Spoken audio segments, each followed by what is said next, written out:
SDPN, the Steve Dangle Podcast, with your hosts, Steve Dangle, Adam Wilde, and Jesse Blake. Let's go! Hello, everybody. All right. So tomorrow we get Game 3. Whew. Not tonight. I mean, Game 4, not Game 3. Yesterday. Well, good start. Yeah, it's a great start.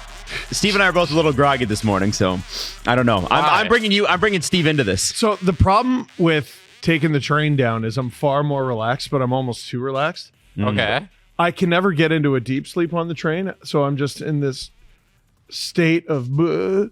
And so when I get off the train, I'm just bumping into walls and shit at Union Station. And then I get here and I slowly come out of my cocoon and I'm fine. I don't know what Adam's friggin' Adam, problem why are is. you groggy? Oh, I just stayed up too late last night. Oh, that's fair. You know, I honestly, okay, so I've had problems ever since I've been doing the Western streams. I've been having problems going to bed before midnight. Oh, And then I'm getting up at 6:30 to get my daughter to school. 4 weeks ago. I know, I can't get back into the going to bed earlier thing.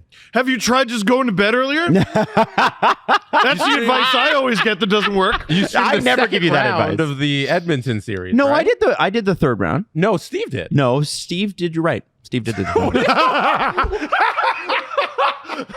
No, you're right.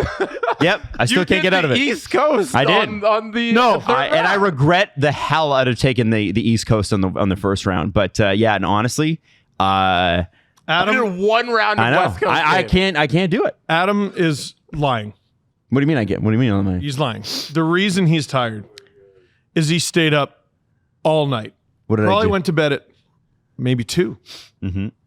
Because he wanted to know about the Chris Kreider sweepstakes that broke Yes. at like 10:15 Eastern on a Tuesday night. Which is still not done yet. When people are fired up for trade news.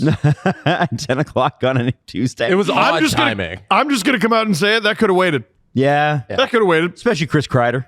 Yep. And especially because it's not done. And especially because Anaheim is on his no trade list. And especially because he hasn't waived yet. Yeah. Why I is don't even this know a if they've- thing? I haven't heard any reports on this. I don't even know if they've asked him to waive yet. Dude, it's definitely going to break the moment the show is up. Is this the Chris Kreider segment? Are we getting into it? Well, I guess we can do it right now. Yeah, sure. We can talk about the Stanley Cup Final a little later. But Have we done a show since game 3? No, we haven't. Oh, Edmonton died. Yeah, They- we'll talk about it. We'll talk about it. Thank you, Jesse, for adjusting my headphone. I appreciate it. Yeah. No problem. Yeah, no, I think the Kreider thing's interesting because it sounds like exactly like the Jake Trouba situation, Yeah, which sounds exactly like the Barclay Goodrow situation. right? Which is I think he better waive his no trade is what, You know what? I'm hearing. You know what? You know what? Here one we go. guy did, and one guy didn't. Here we go. I bet you're dying to know how I can make this about the Leafs, and I'm gonna. Everyone is ripping on this city right now, and why would anyone sign there? I'm not a New York Rangers hater. I think the league is a better place when they do well. Why on earth would anybody sign with the New York Rangers right now? I'm going to stop you right there and say we said this exact same thing right before Vegas won a cup. No. Because we were like, well, No. they're screwing with people and Nope. signing long-term deals and they're Nope. straight punting them out the door. Wait a minute. You're okay. I see the point. Punting them out the door. They got everything against them. Pressure. Oh, you don't like pressure? Well, you don't want to sign in New York. Right, that's true. You don't like the high taxes? Oh, well, you don't want to sign in New York. You don't like teams that don't honor your contract? Well, then you don't want to sign in New York. Oh, I want to be on a winning team. I have terrible news for you. Right now, you don't want to sign in New York. What, are they up and coming? No. Oh, okay. Well, they are they a vet team ready to take that next step? I think, Next step for them is making the playoffs. I think they're in the playoffs again next year. Okay. High up? No idea. They win a round? They win 2? Like, things might turn around for them, but this is the third guy who's been a loyal soldier for them who they're fucking. They're completely screwing this person. And it's a horrible look. It was a horrible look when Vegas did it. The only reason it's not a horrible look now is because they won. We were all like, Vegas is, those guys are pieces of shit. And then they won. And we're like, oh, they won. Mm-hmm. You know, same with the to a different degree, the Panthers a little bit. Like, oh man, all those guys do is break the rules all day long and try to hurt people. And they keep winning games. And you're like, Well, I suppose that's how you win then. So Vegas did it, and we're like, well, suppose that's how you win. And what did the Rangers do after they lost Barclay Goodrow, one of their most consistent playoff performers, and Jake Trouba, who's their captain, and Chris Kreider, who, honest to God, if the Rangers had a Legends row, like, he'd be in the running, especially if he stayed. They're brutal. Now they can get rid of his whole contract without retaining, which is what we kept saying as well. If they're trading him, they got to retain. Anaheim can do this. Anaheim can do this. Yeah, I understand why the Rangers are doing it. Don't get me wrong. But if I'm a player, I got no appetite for that. Yeah, but then you get to go. You go to New York, and you're like, damn. Now you can't relate to this because downtowns don't hold anything for you. But there are a lot of people. I've been to New York. I know you've been to New York, but I got ripped off. You're But not like there are some people that love that metropolitan, always alive feel. Where I don't think that appeals to you personally. And so, no, am I wrong? So okay, yeah, no. Nobody loves being in New York, especially if you're rich. No. So now you're appealing to a very niche player at this point. I don't know. They are on their way down. They have a lot of question marks. All management does is screw their players, whether you just got here or you've been here forever. They have high taxes. They're not winning. Why are you going there? Because you like I think that's exactly why. So the main reason to sign with the New York Rangers is There's no other Panarin. Shesterkin. There's no other good goalies. Also, how about that good goalie? B's a good goalie. Been a while. Panarin, hard fall off. You think he loves it there? I'm going at them. Listen, we should scrutinize every team the way the Leafs are scrutinized. Why would you sign with the Rangers? Jesse, why would you sign with the Rangers? There isn't a reason. I think the Chris Kreider trade, as it's outlined right now, is a fantastic deal for the New York Rangers. Yes. The fact that they're going to get rid of the full contract and get assets back from Anaheim is a pretty good deal for them. And Anaheim, on the other end, if they believe that this is a step forward year, they're getting a pretty good player who I think could have a good bounce back year. I don't think the Rangers should be paying that contract because of how their salary cap is structured, but the Anaheim Ducks certainly can. And if they're getting a good player like that, I think it's a good deal for them too. I hope they don't pay too many assets for the sake of Ducks fans. Yes, that makes no sense. And if they do, then the Rangers just look even better. So, Listen, I understand this deal. They're doing the right thing, and this is Chris Kreider's job. He's doing his job, but Chris Drury's job. What did I say? You said Chris Kreider's job. Kreider. Sorry, the other Chris. Battle of the Chris's. Chris Drury is doing a good job here, and he's doing right by the Rangers, and therefore he's doing right by the fans. But there is a human element to this. I don't understand why a player would sign there. To me, like, the beginning of your sentence is the beginning and end of it. He's doing his job, and he's doing it well. He has Maybe to honor. as simple as that. He has to honor the crest of the front of the jersey and not the guys on the back, unfortunately. And his role right now is to clear that salary for a player he doesn't think is going to be worth it. And doing this deal and getting assets back is pretty tidy business. Yeah, I don't want anyone to be confused about my take. If they're able to get rid of Chris Kreider Totally. without having to pay any of his salary, that's crazy. I think people understand you're defending the human side of it. Yeah, I mean, jeez. Because you're soft biatch, you know? It's true. It's true. I didn't think you needed to call me a name. Call me Steven or I Sir. gotta say, I like this deal as a shot in the dark for the Ducks, who probably, I think people completely underrate them. They were like third last in goals for this season, but they still had 80 points, man. And so you get 5 more wins, just 5. You're in playoff contention-ish. You're right there. Yep. 5 or 6 wins, you're in the playoffs. Yep. And I just wonder, or at least you're fighting for the wild card, whatever. No, 96 is what you need. So they're going to need a lot more. But if you go get, because that was the cutoff, 96 points. But you're challenging at the end, which is what they got to do to take a step forward. The Ducks, Chris Kreider and Jake Trouba have got to be kind of, if you're Chris Kreider, like, you got to be sort of excited about where the Ducks are going. And what they need is what you do. He scores, they don't. And yes, you have he used to score. He used to score. Yes. And He scored this year. Not a lot, but Yeah, he still got 22 goals, which I think might lead the 22 Ducks. Still might lead the it's Ducks. not nothing. He's going to get a lot more opportunities. You know, your PP1 on that. Yeah. You're playing with a bunch of young kids who are just excited to be there. Hopefully he Greg gets more Cronin than- is not the coach anymore. Thank the Lord. More than 4 assists. You know, I don't know, man. If you're Kreider's, like, I don't know if he's been asked yet, but I feel like he probably should be. I mean, they've got palm trees. You should be excited. Yeah, but you know what they don't have? What? Yeah. They do have the ugliest jerseys besides the Stars in the entire National Hockey League. We saw them in person. They're so ugly. They're terrible. I have a hard time defending the orange. They're terrible. Yeah. I hate the orange. I hate it. The worst jerseys in the league. Yeah. There's a few teams that cheat by having a black jersey, but like with the Ducks, it's honest. And that one looks cool. Well, except which one? Is it the one with orange stripes or the one with orange stripes or the one with orange stripes or the one with orange stripes? They have 40 different jerseys. They keep screwing with it. Yeah. It's the Zit jersey. They just keep picking at it. Yeah. They just keep picking it. Pick a jersey and leave it. I'll respect you more if you just leave it at orange, honestly. I think they should have stuck with the Mighty Ducks Korea color scheme. Yes. Like, even if you're going to change the jerseys away from the cartoonish Mighty Ducks stuff and just go Ducks, I think you should have kept purple, green, and like the white. Like, it was a beautiful color scheme. I don't know why they had to go completely away from it and just go black and orange. If Brian Burke had not won a cup there, we'd be looking at him like an absolute menace.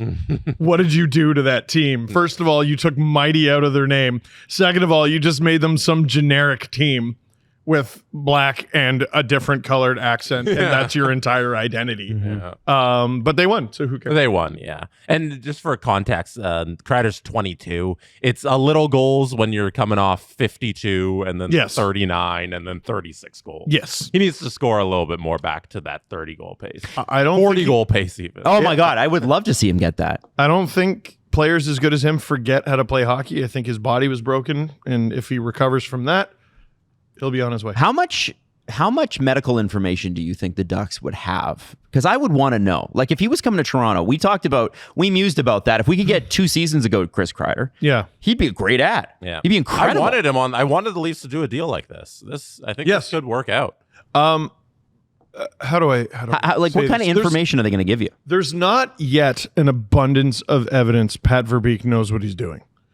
So I'm very curious to see how this works out. Man, that Cutter Gauthier deal looks better and better and better and better. I told you, it's on one of his the worst side. trades. That's the new sod for Panarin. Just terrible. Awful trade. He looked good, man. I'm telling you, the Flyers set the rebuild back by that. Remember when he didn't do all that great for like the first 2 weeks? And Flyers fans were like, yeah, Brother Drysdale. No, he looks real good. He looks real good, man. Anaheim is increasingly. I'm on board for this. They're increasingly an interesting team to follow going forward. And I mean, the Rangers are always a gong show. There's conversation about in Anaheim, or at least when people talk about Anaheim, and there's very little. Like, Zach Kavanaugh is a really good follow for the Ducks, but Brett Kavanaugh? Not Brett Kavanaugh. Oh my God! He's not running with the Ducks. No. Somewhere keeping a calendar. Random shout out by Adam. Zach Kavanaugh. There are other Kavanaughs. Anybody with Kavanaugh in their last name is like, yeah, I hate that guy, man. Like, I got a DM from a guy. I got a DM from a guy yesterday who just goes, "Don't worry, Dangle, I hate him too, but it's still weird. His name is Sam Bennett." Oh, no way. That's so funny. Spelled the same way and everything. So funny. Same way and everything. He's like, oh, man, I hate him too, but this is You weird. got to start going by Samuel. Yeah. That's his legal name, though. Sam Bennett's legal name is Samuel. Oh, yeah, so you can't. But everybody calls him Sam. You got to just differentiate somehow. But if you look at the draft combine stuff where he couldn't do a pull-up, it says Samuel Bennett. Oh, man. Yeah. Okay, so Brett Kavanaugh said something. With Zach Kavanaugh's a good follow for that. Beer. But I feel like when you're talking about the Ducks, every single time you talk about the Ducks, it's just because it's been the story is okay. Well, now they got Lucas Dostal, so John Gibson must be traded now. And I look John at Gibson's been traded for 6 years. And you know what? I look at, and I saw it in an article literally last week again, and I'm like, okay. I hope he retires as Duck. I really do. They have two of the... John Gibson had a great season last year. He legitimately did. Why, if you're the Ducks, if you have figured out the most important position in hockey, would you trade him? Well, keep him now. Now wait, though. $6.4 million ain't so bad anymore. The problem with his $6.4 million over the years has been, he's not stopping pucks. Now that he is, like, maybe a team will want him. No. You don't do that now. You keep that. Because every game, you're in it. If you have two goalies like Dostal and Gibson, you're in it. You can win any game with those two. The Boston Bruins used that strategy to get the best record in the history of the National Hockey League in the regular season. And they moved off of it a year before they had to. Two Vezina winning goalies, and they just ran show for 82 games. 100%. I could see Anaheim being one of the least scored against teams next year. Now, let me throw a reason at you for why they might move off of Gibson. I look at Lucas Dostal's cap hit. No current contract. Yeah, RFA. So what? You have $30 million. Who cares? Wow. You're not going to... They are He's not going to eat up some of that, and then you're going to get Kreider. Oh, man, you might only have $22 million left. What are you going to do? If you're the Leafs, that gets you 2 players. I know. All I'm saying... Two? All I'm saying is if you're going to spend... Mitch is easily worth 22. Said everyone his agent has spoken to. I got a text from an agent saying that's one player. It's weird. It says Mitch Marner is worth $22 million, and it's an oddly menacing photo of my front door. I don't understand. I guess he's worth $22 million. Yeah. My point is, I feel like the Ducks need to keep the goaltenders together. And I actually think the same with the Leafs. I've heard some people in Leafs Twitter, like, people are trying to get creative because the Leafs have literally nothing to move. Like, I don't know what they're going to trade.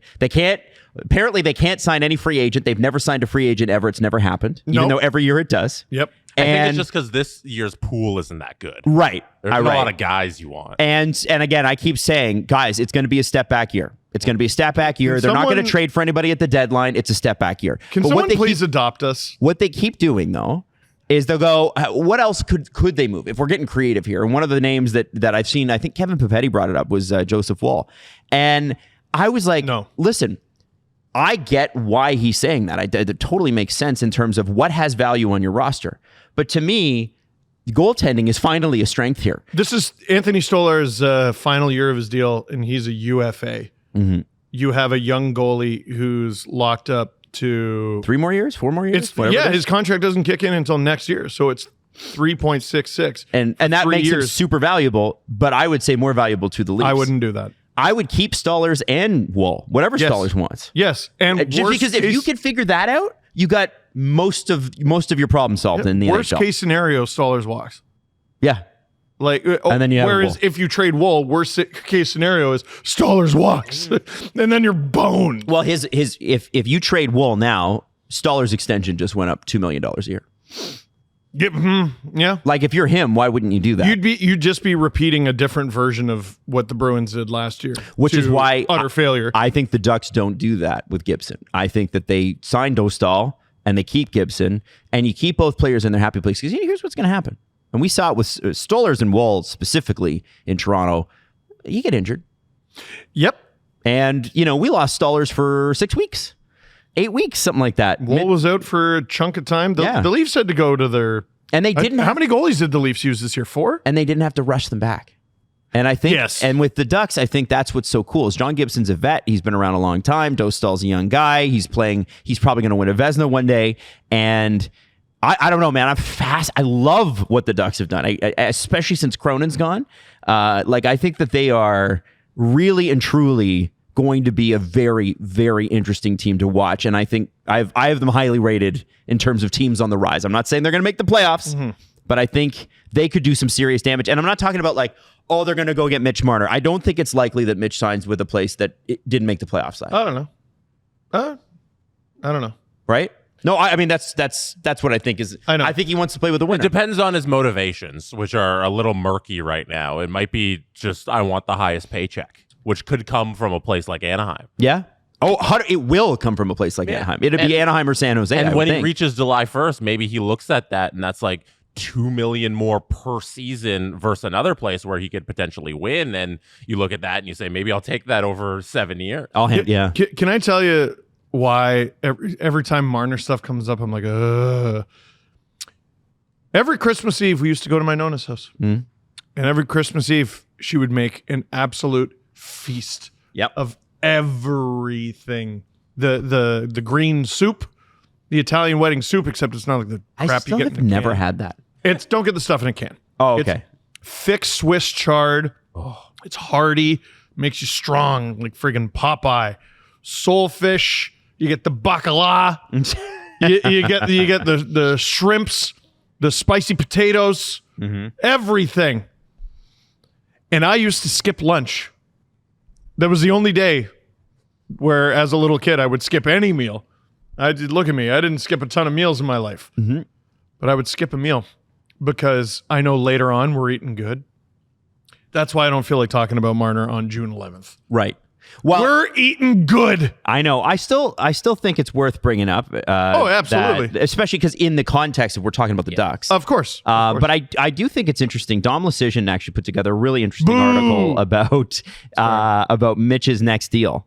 And he said there's a lot of signs pointing to $13 million being a line in the sand between a good deal and a bad deal for Marner. I'd argue that line should be closer to $12.5 million. But just like the first contract negotiations, it seems as though the Marner's camp are posturing for more than he's worth after factoring for aging and cap growth.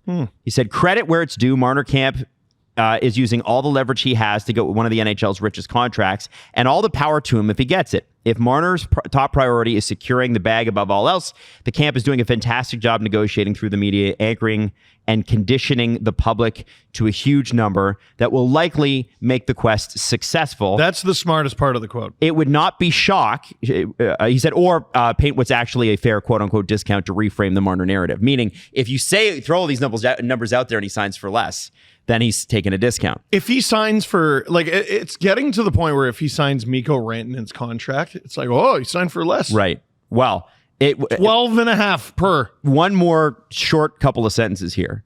It would not shock if there was a bidding war July 1st that got Marner's number to 13.5 or even 14.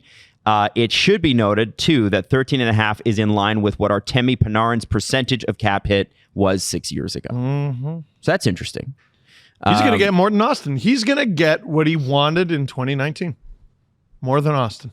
Right. I hope he does. I think it's, and I think Anaheim or San Jose or some of these other small, I'm sure Chicago would do it in a heartbeat. But the question becomes, when you're Anaheim, and this is why this Kreider deal's starting to make more sense to me, if it happens. For who? For Anaheim. Is, okay, yeah, it's $6.5 million. It's 3 more years. He does have a no trade clause. It's not 3. Isn't it 3 more years? No, I think 2. Oh, it's 2. Okay, 2 more years. It's next year and then the year after. Oh, okay. Yeah. All right. So what do we have to sell a free agent like that on? Other than we got a bunch of young guys and they're fun and having a good time. And a couple of goalies. Yeah. You got to have guys that are sort of, I mean, you have Trouba already, but you got to have guys, and you've got Radko Gudas. And you got Alex Killorn and you got Frank Vetrano. They have like a collection of old guys. Oh, they're trying to signal to the league, especially with that Vetrano deal. Hear ye, we will spend money.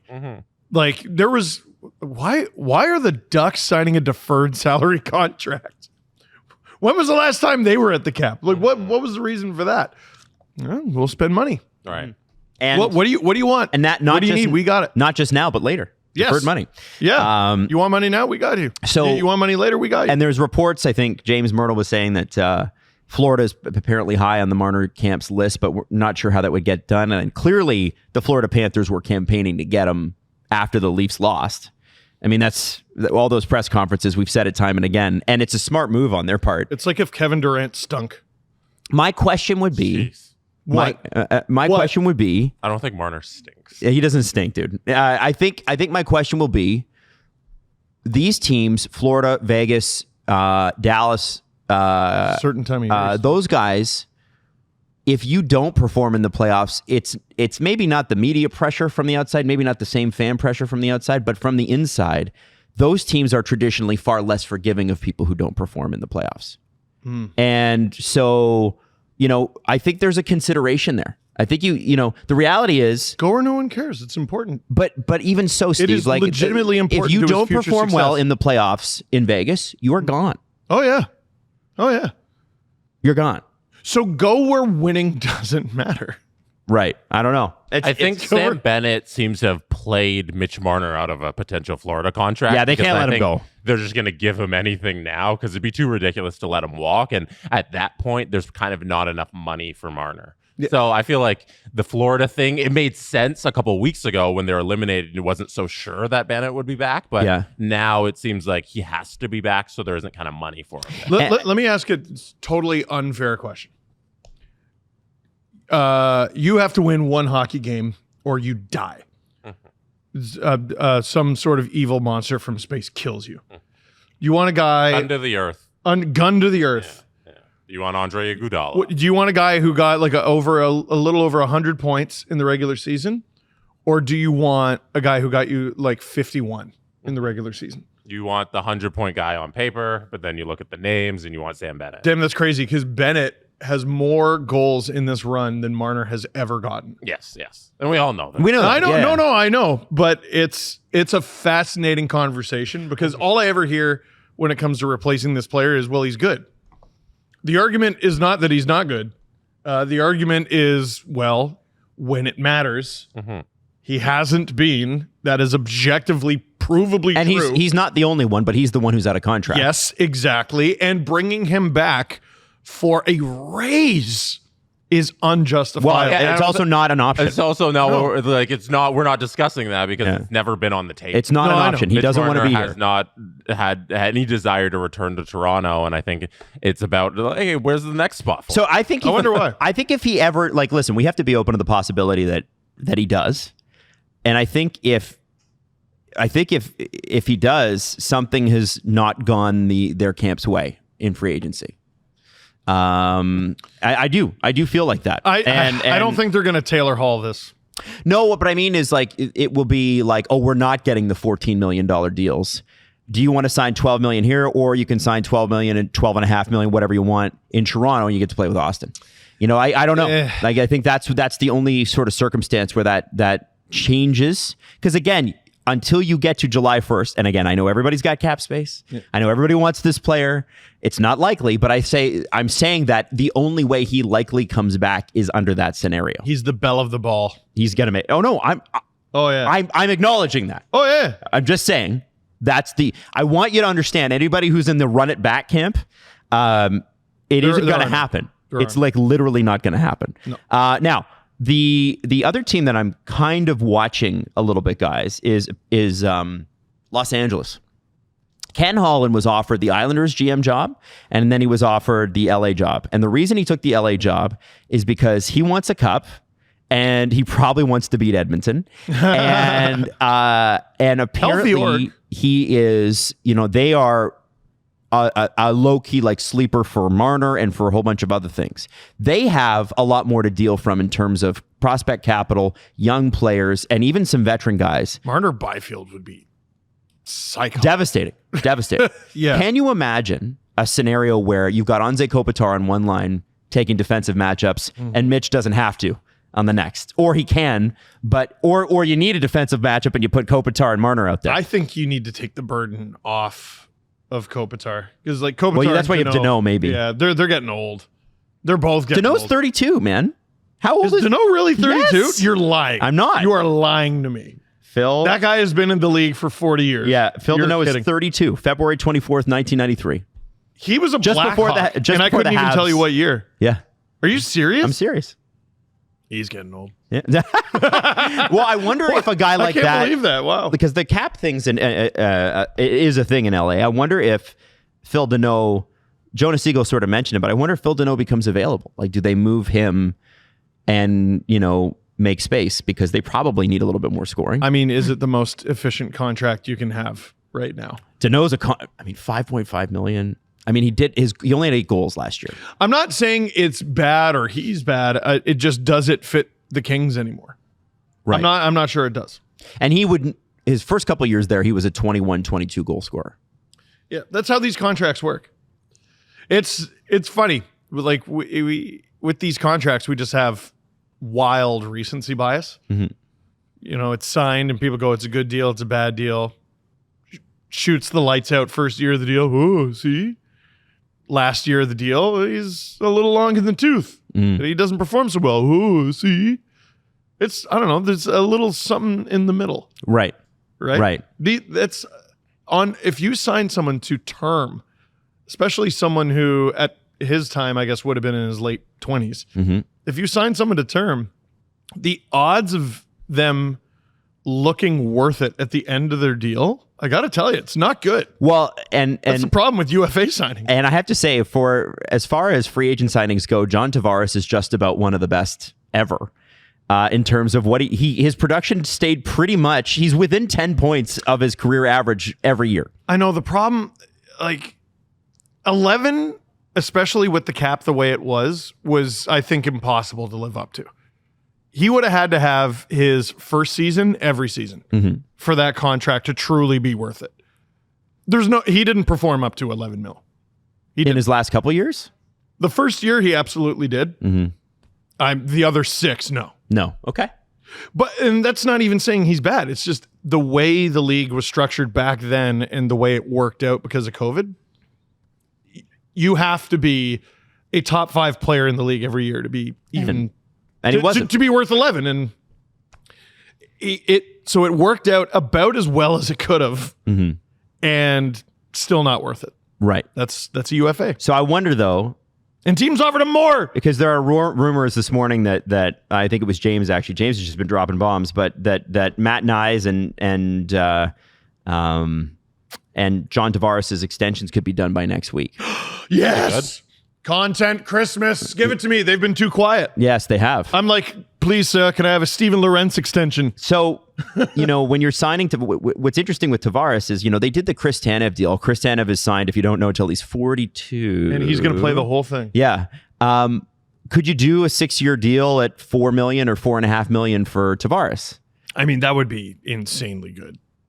I think it'd be good for both sides. He had 74 points. And you could, if you're him, front load that deal in bonuses, and then by year 2, year 3, I don't know if he wants that anymore. Right? He can't. I don't think he's eligible for one of the bonus laden contracts. Not the 35 plus. I'm talking about just your signing bonus. You know how signing. So bonus. if he signs that and he gets the majority of that 24 million in the first 2 years, right? Then you have a highly tradable contract if you're the Leafs, or a highly let's LTIR this contract and no one cares. Yeah, sorry, I thought you meant like bonus. Yeah. No, yeah, the bonus, the signing bonus thing. Yeah, make him make a salary of $1 million for the last 5 years of the deal. Just pay him all up front. Who cares? 100%. Yeah. And I look at that and I think, okay, if you get him a 4, right? Because you're spreading this out, you're bringing the AAV down, 4.5, less than 5.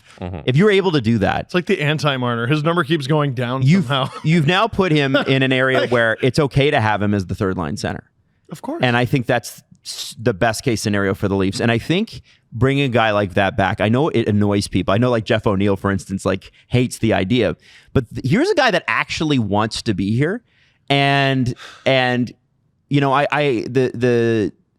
the Florida series, as you mentioned earlier, Steve, all we have heard about is, nobody wants to play there. A bunch of this, bunch of losers, whatever. Yeah. Like the media sucks. The fans suck. There's just 10,000 of them outside the stadium every time they play a playoff game. Fans really suck here.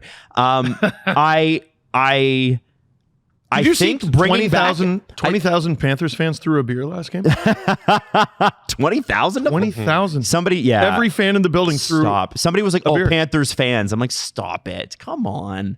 That's how it works. No, it's not. That's how it works. There's one bad actor, and it's all of them. John Tavares. That's how it works.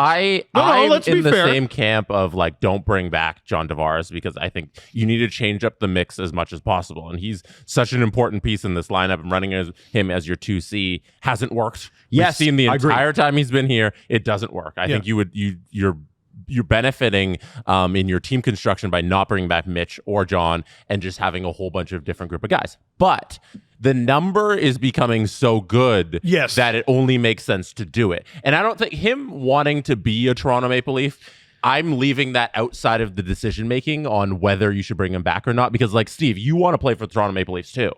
doesn't mean you're going to be good as 4C. You know, and I feel like JT wanting to be there, I'm like, cool.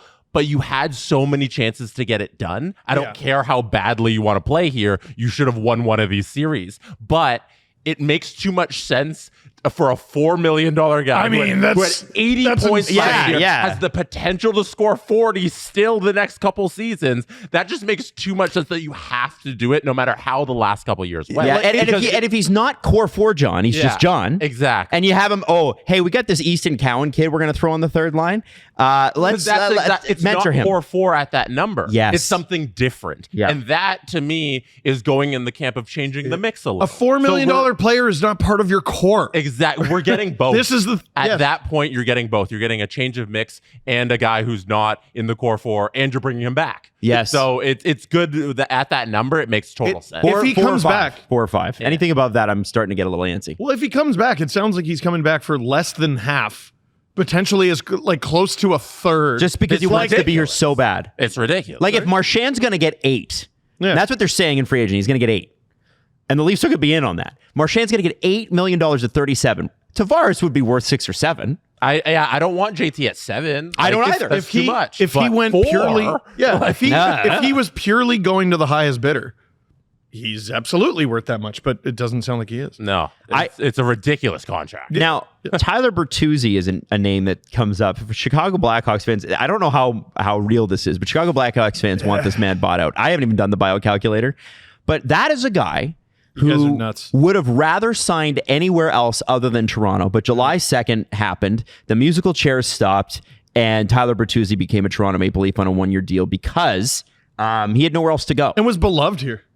And not at first. He was bad at first. Yeah, and then became extraordinarily popular. He was really bad that fall. He was terrible that fall. He had like 3 goals in 40 games or something. And was like a liability and had a shitty attitude. I was like, oh my God, remember this that guy when he was off sitting my on the team. bench Boston? laughing? Yes. Get this guy off my team. And then, he's figuring it out. And holy shit, this guy's a monster. He was a monster in that Boston series too. Like he was great. He neutralized Marchand for the Leafs in a way that I've never seen a guy do because he just went right at him. And I think if that kind of player did become available, there's a guy that actually wanted to stay. And if he's bought out, if that actually happened, if he was bought out, you could get him on the cheap. Why is that a thing? Because it didn't go well in Chicago. I don't think it's not going well. He's got 3 years left. Mm-hmm. I'm going to buy it out now.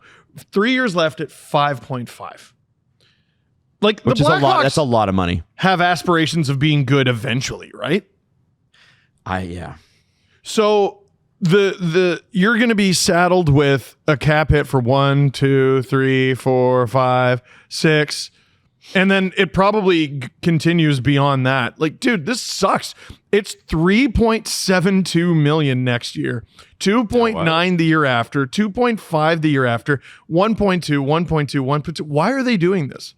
It makes more sense to trade him. You're telling me, dude, Chris Kreider is getting traded. Yeah, I don't think that's the real thing that's happening. I don't think it is either. I think what they would likely do if they're going to trade him is they're trading and retaining. I could see.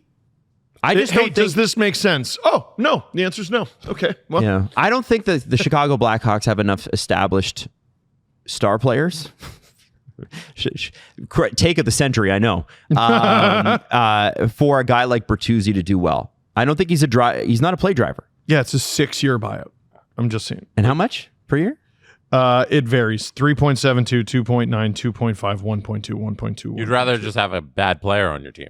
He's not. He's not. No, but I mean like a guy I'd rather have a player who I think is underperforming, just a warm body than paying the 3 point whatever, you know? Yeah. It just makes more sense to have Tyler Bertuzzi. I think that a guy like that would be great. For like the Leafs need to find they're weak on the left. They need to find guys on the left. They need to find players like the Washington Capitals found players. Would you believe me if I told you he almost had a career here? Nice. That's great. He had his second highest goal total and fourth highest point total. That's crazy. 23 goals, 46 points. I don't know why people would want to buy it up. Shit. Minus 39. Oh, okay. God damn. Wow. Holy shit. But the point is, was anyone worse? You got to find. Nope. He was worse. You got to find project players. if you're the Leafs. This is the position they've put themselves in. Yeah. You got to find guys who are not, it's not working out there. Could it work out here? And, like going out and getting like Matt Duchene or like Ryan Donato or whatever means Tavares is that it doesn't matter what he's making. He's now your 2C again. You got to have somebody who can be 2C ahead of Tavares. If you're re-signing him, he must be 3C. Remember the Tavares to the wing conversation? Whatever happened to that? Whatever happened to that? Well, because they don't have enough centers. It just went away. When they loaded up to have like a Matthews, Marner, Tavares line, Tavares was the center. They would not put this guy on the wing. No. Yeah, so 3C seems like the destination if they're ever going to move him off of 2. Yeah, it's crazy. Hey, guys, vacation this summer. Traveling this summer. Maybe you're going away for work, too. Like, listen, this is part of it. You don't want to pay roaming fees. No. Roaming fees are for people that don't know about sailing. I don't want to call you a name. But if you don't know about sailing, then you don't know about how much money you could be saving on roaming fees with eSIMs. Yeah, and you don't want to pay Parising fees or Londoning fees either. Roaming? Roaming. Oh, stop. That was good. You know what? All right, I'll give it to him. Fine. Maddie's even giving him a clap for that. Sailing, 160 countries, 8 regions around the world. All you have to do is download the app once or go to Saily.com/dangle. Now, the great thing about this with Saily.com/dangle, or you download the Saily app, is you get a nice little discount, which is sweet. That's on the house. Don't worry about it. We got you. But also, you don't have to pay as much money if you travel. And that is the best part because it's kind of crazy. Sometimes roaming fees are so much that it's like, hey, to go away for a week, it cost me half my plane ticket in cell phone fees. And also, it's NordVPN back. So you know that your data is going to be safe too in countries where maybe internet safety isn't quite up to the standard that we're used to. Is that fair? Is that fair? So check it out. Saily.com/dangle or go to the, or just download the Saily app. That's what it was. Yeah. There you go. One or the other. You don't want to pay Milaning fees. Listen to 32 Thoughts this morning a little bit, and Boo! There was a conversation about, and there's been a lot of conversations about Buffalo and Bo Byram and JJ Peterka's names keep coming up. And what was interesting is Elliot had sort of been saying, well, Buffalo's not going to trade JJ Peterka. And then he changed it this morning to, well, they don't want to trade JJ Peterka. Oh, I know they don't want to. I think they're trading JJ Peterka, guys. I really, really don't think they should. If your options are JJ Peterka doesn't report to training camp and trading him for a piece of shit, you don't let him report to training camp. An interesting team that was brought up that's going to be very aggressive and has all their picks and a lot of cap room, Seattle Kraken. And on a Seattle Kraken who cannot score to the level they need to score. Please offer sheet him. If I'm the Sabres, please offer sheet him. Please. Please do it. Because guess what you're doing? You're either going to offer him so much that I just steal all your picks, all of them. Or you make him do the thing that we cannot get him to do. And that's defense? Sign a contract. Oh. You sign him to a contract. We have 7 days to match it. And guess what? If we sign him, you're a Buffalo Sabre. Congrats, Jimmy John. And then if you know what J stands for? I don't actually. No, I don't know. Take a guess. Jason John. Johan. John Jason. All right. There you go. So John Jason Peterka. John Jason Peterka. They couldn't decide. Both names are strong. They are. and if he doesn't show up to camp, guess what? You don't get that money. I know I'm talking about an Alan Walsh client right now. I don't care. Come see me, Alan. He will. He'll bug you. No, but I'm saying all these things because Peterka is so good. Like, you're an RFA. RFAs in this league are kind of boned. We're the Buffalo Sabres. No one. Oh, you don't like it here? Get in line. Get in line. Nobody likes it here. Jason John or John Jason. I think Buffalo's got to change their tune on bonusing. They don't pay bonuses. No, I don't. If the Seattle Kraken sign him to a deal that I get to match. Josh Allen anything he wants. Yeah. He won't pay bonus structure contracts in the NHL for some reason. It's such a toxic relationship. Like ownership and the fans and the Sabres. It's so brutal. So like even if the Sabres do have appealing things happening when they're winning. Of course. It's a great place to play. That? But when's March? Like, again, if JJ Peterka is not in a Sabres uniform next year, I think it's a disaster. Or they win the trade. But what are the friggin' odds of that? Interesting. They have to keep this player. Yeah. Okay. Bo Byram is an interesting one because there's a puck-moving defenseman that a lot of teams could use. Well, now, he was turfed from the Avalanche because apparently he didn't fit the mentality. You also had Cale McCarr. They won a cup and he was good during the run. But like you have Power and Dahlin, you'll live without Byram. Yeah. So what does Buffalo need to get for a Bo Byram? What type of guy? Well, it's interesting because I look at them up front and they don't look all that good. So you would think goal scoring, they were one of the best offensive teams in the NHL. Their problem is keeping the puck out of the net. Maybe a defender for the right side instead, a right-hander, which, I mean, who the hell is looking for defense and willing to give up a right-handed defenseman? For a left-handed defenseman? I don't know. Like, I think if you're a Sabre, you're looking for some sort of version of Alex Tuck, which is a solid... Who might go, by the way? Oh, my God. Who also might go? What are they fucking doing? Well, they got to re-sign him, right? So is he a UFA? No, hey, I'll pull it up. I'm pulling up the Sabres. No, he signed through next season, 4.75. He's a UFA after. He could sign an extension as soon as July 1st, but apparently he may not sign. Keep him, and if you stink again, you can trade him at the deadline if you want. But like that's such a solid player, established player, and positive about joining your organization. Mm-hmm. If you can find a player out there like that for Byram and maybe sprinkle in some picks, I think that's a good deal. Okay. I'm excited for Rasmus Dahlin's landing spot. You shut your face. I can't wait for the Sabres to vilify him, too. Do you remember in early March when there was the rumors that he walked into Kevin Adams' office and requested a trade, and then they had to do a whole media storm about how that didn't happen, but they had the meeting, but wasn't that Biz? Trade. Biz said that, He wanted to get some clarity on where the organization was going. He left it, and he was very happy. You know, those rumors don't usually circulate when everything's going well. What did you think the other day of... Producer Drew tweeted a list of defensemen he would rather have than Evan Bouchard, and Rasmus Dahlin was on the list. No. Oilers fans, I know. we're pissed. I would have Bouchard over Dahlin. Yeah. I think they're like Makar. Oh, well, I mean, Makar and Quinn Hughes. Dahlin!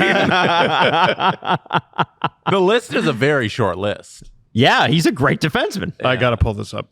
Here, tap dance for me a little bit. I'm going to pull this up. He tweets so damn much. I've said this before. I don't care to talk about the Buffalo Sabres as long as the guys who are running the Buffalo Sabres are running the Buffalo Sabres. You're bored with this. I don't know. It's not even boredom. I just don't believe they know what they're doing.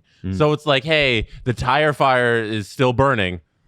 Oh, let's go look at the flame. The smoke's in the air. Like, it's just the same thing every time. Mm-hmm. There's a young player. He's good. They might move on from him because the team has sucked for so long. And they can't find a fit for him. And he's going to go somewhere else. He's going to be good because he's a good young player. Okay, Drew, defenseman I'd take over Bouchard. Makar, Quinn Hughes, Werenski, Hedman, Dahlin, Shea Theodore.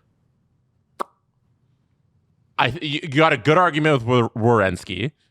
Yeah, Werenski's an interesting Hughes one. For sure. Yeah. Bouchard's in that Werenski camp. Hedman, like, are we reputation alone? I think you have to put Hedman above. Yeah. For the sake of... I just think 25, though. 2025. He's definitely a Hall of Famer. Like, oh, my God. I'm taking Hedman over Bouchard. It depends on the context. Like, are we talking building a franchise right now? Trying to win one game, gun to the earth? Like, what's the context of Hedman? So respect, I'll put him ahead. And then Shea Theodore, no, I want Bouchard right now. No Miro Heiskanen on that list. No Charlie McAvoy on that list. No Adam Fox on that list. Adam Fox did not have a good year. No, he did not. I think at the moment you'd probably take Bouchard over Fox for sure. Heiskanen's interesting. It's an interesting conversation. It is an interesting conversation. Drew is the king of "you're an idiot." He does make some valid The Dahlin is rage bait.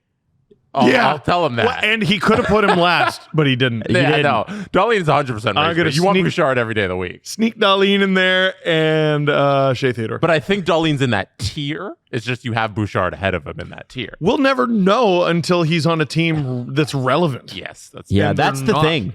Right? Jack Eichel, it's when you go back and you look at the Jack Eichel trade, it's crazy that Vegas got him for what they got him for.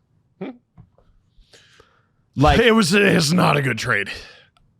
It's like it was Tuck. It was Krebs, and oh boy, where's Peyton Krebs now? Give me a minute. He's still on the Sabres, not doing well. And I and people were like, Tuck isn't Tuck from Buffalo?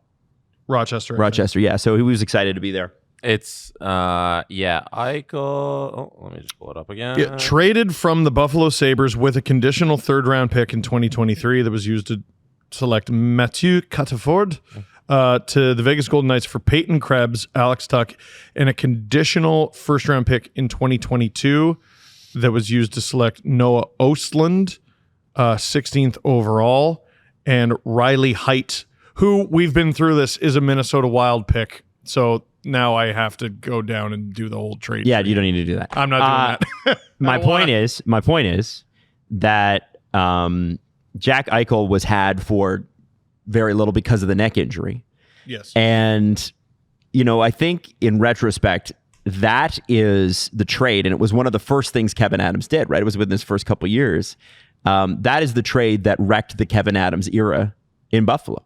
Dead on arrival. How many times, imagine you have Eichel and Tage Thompson. Oh, they did. Isn't that nuts? They did. They did. They had them. Oh, I know. Just let them get the damn neck surgery, man. You could conceivably have them both on Team USA. Yeah. And didn't work on the Sabres. It's crazy. Yeah, and people are like, well, Eichel didn't have a great playoff. Okay, fine, but the Sabres haven't had a great playoff in 15 years. With Vegas this year. You see the one where he won the cup? Yeah, that was crazy. He did well there. Another team I'm looking out for if a JJ Peterka like player becomes truly available. Okay. Name the team that finished 6th last in goals for, but only had a negative 13 goal differential. Negative 13 goal differential. They can't score. 6th last, cannot score, but damn, they can. They don't let in a lot of goals either.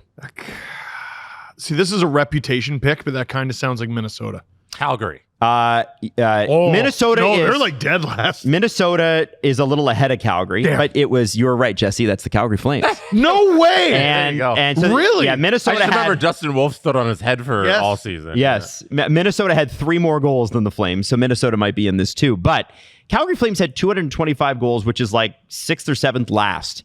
But they were one of the least. Every other team in their range right now, in the goals for range.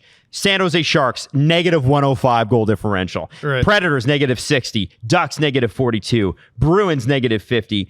Islanders, negative 36. And above the Flames, in terms of goals scored, the Blackhawks, negative 70. Wild, negative 11. Canucks, negative 17. Flyers, negative 48. And so all Calgary really needs to do, let's be honest, they just missed out on the playoffs. Yeah. You bring in 2 guys that can score 20 goals. Yeah.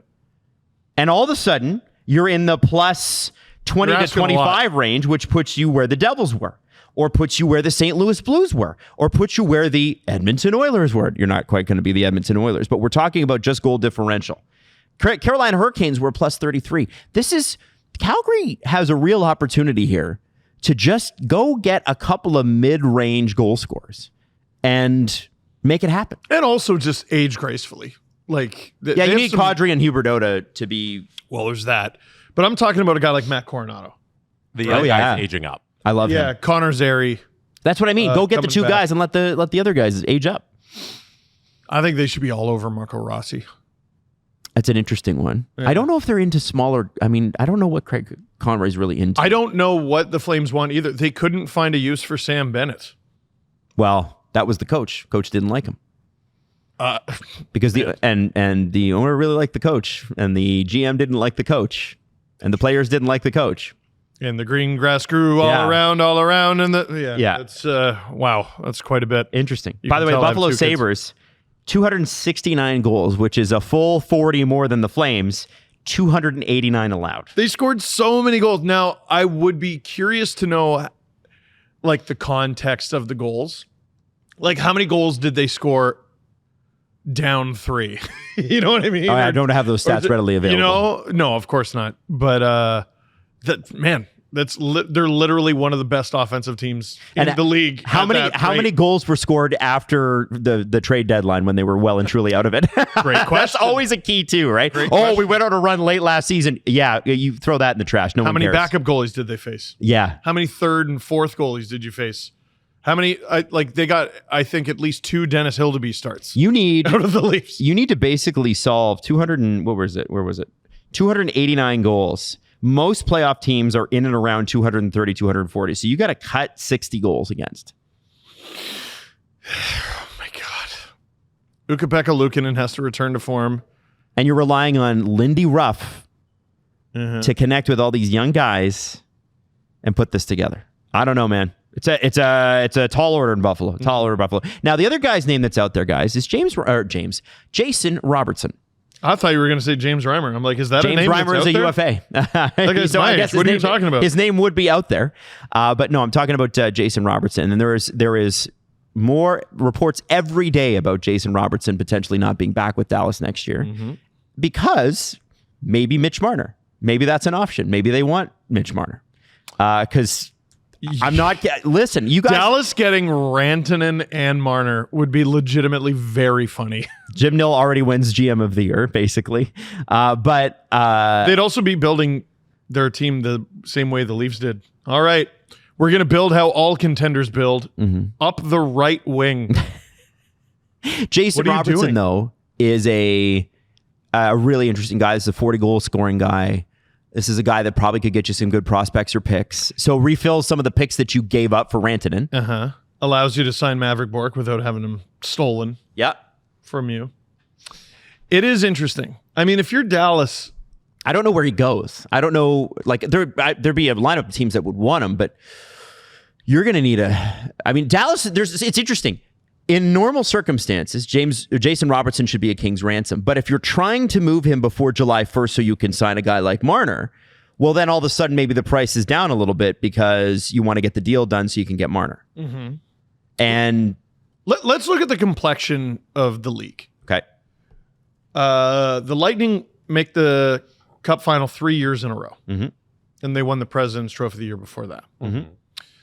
The Panthers were one of the teams that kept running into the Lightning. And they decided, enough.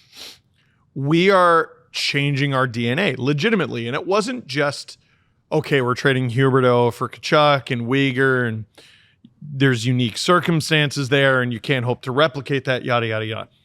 They became bastards.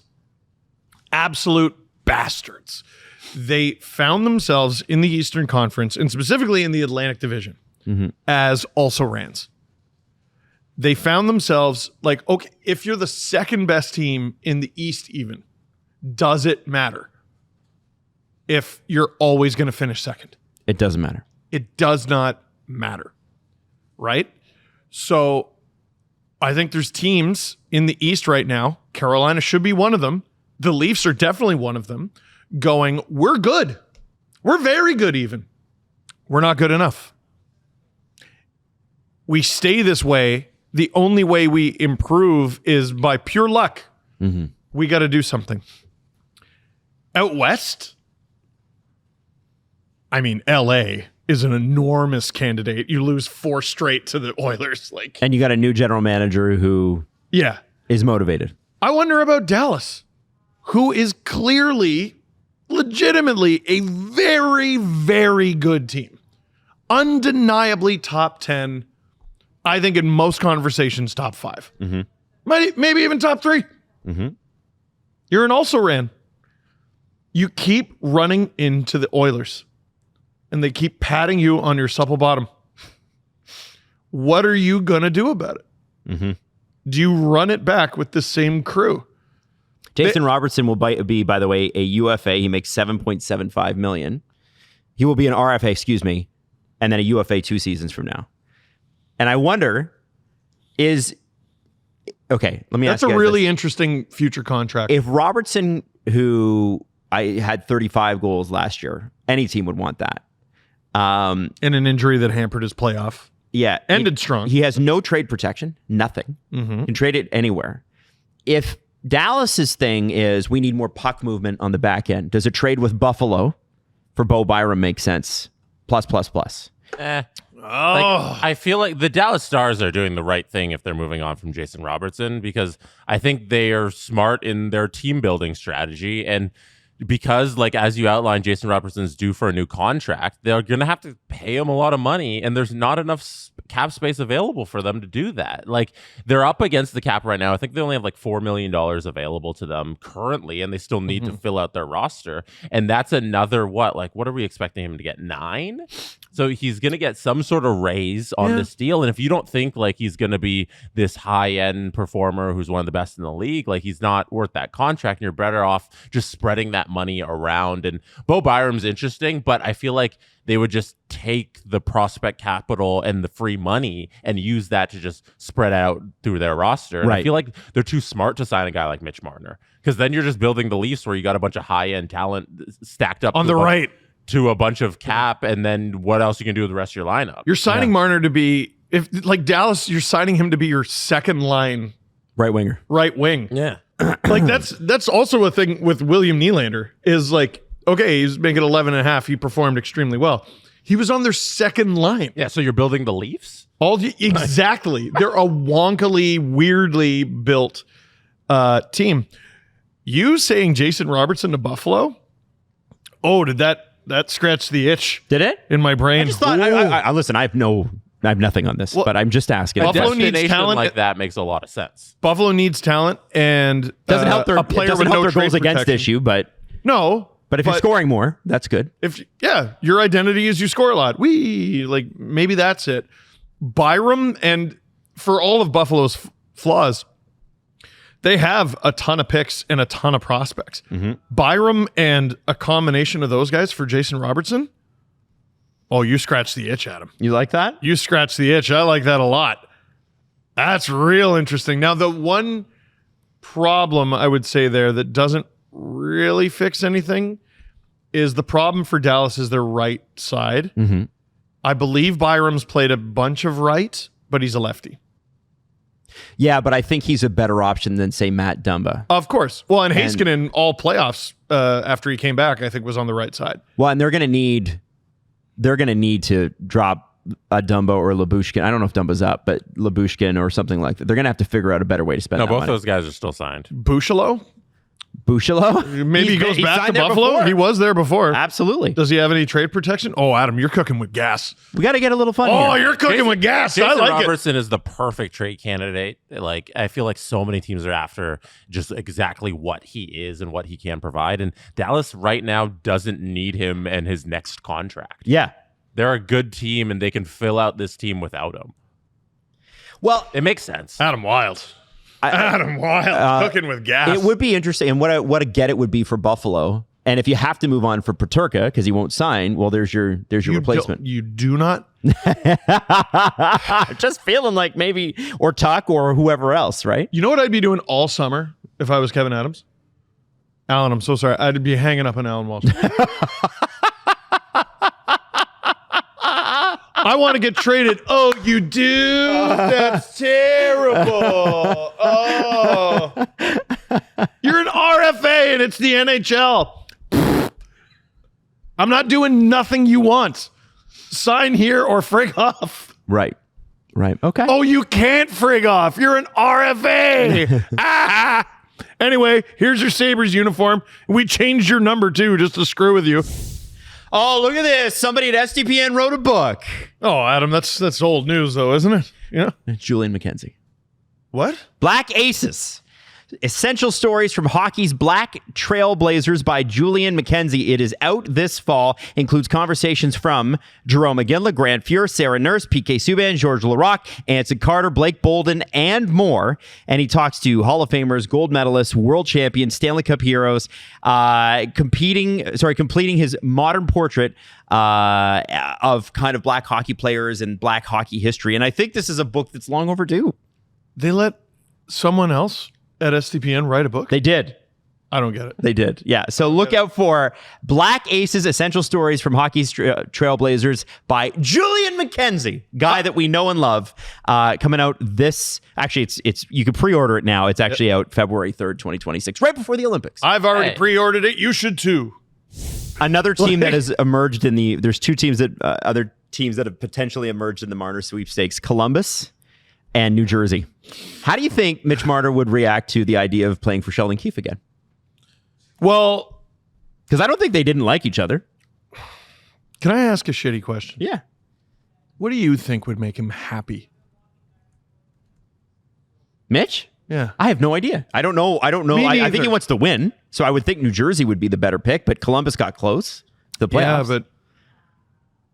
Yeah, but Babcock benched him once, and Keefe also, he demoted him a couple times. And so you think he needs a total fresh start away from people that... There might be... Is the NHL expanding to 33 teams next year? That might be a fit. It's going to make him happy. Well, I don't know that, Steve, but I'm just trying to say, what do you think of the fit? Give me the fit. I mean, okay, they would be regular season gods. The Devils go out and get Mitch Marner, they probably win a President's Trophy, honestly. Him and Jack Hughes? Ooh, oh my God. Yeah, no, that would be unbelievable. The problem I have trouble getting around is there have been times where the Devils were soft. Really, really soft. Now, I think people have them all wrong, and I was saying this after the trade deadline. They beefed their blue line up. Mm-hmm. And their problem against Carolina is only half of them played. Yeah, there were a lot of injuries.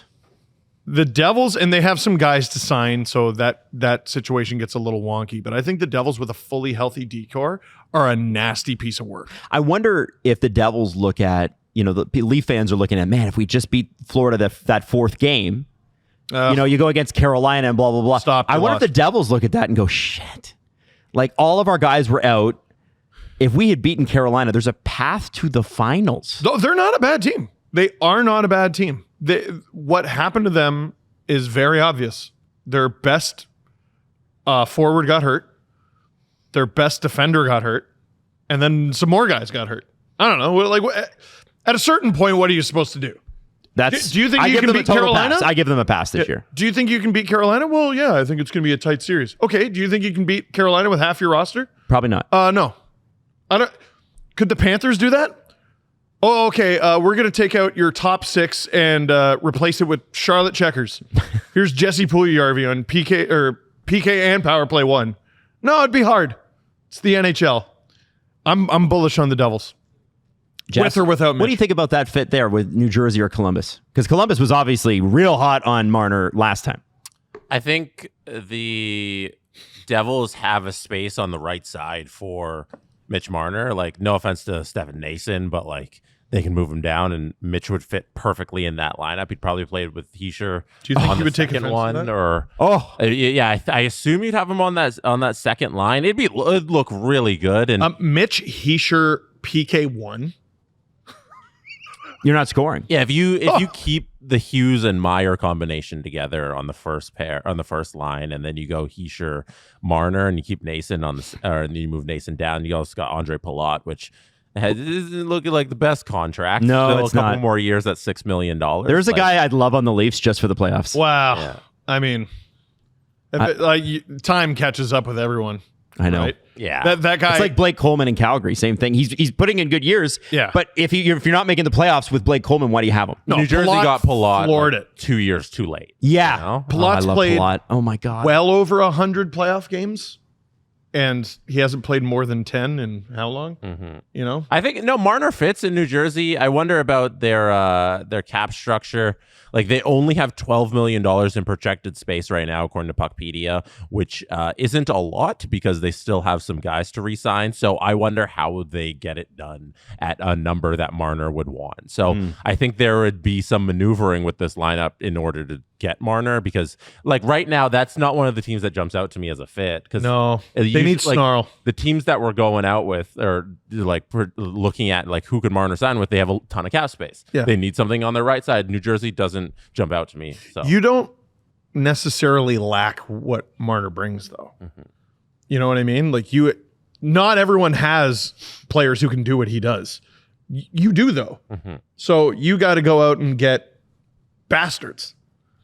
Remember when Max Pacioretty turned Jack Hughes into a friggin' pancake? What happened?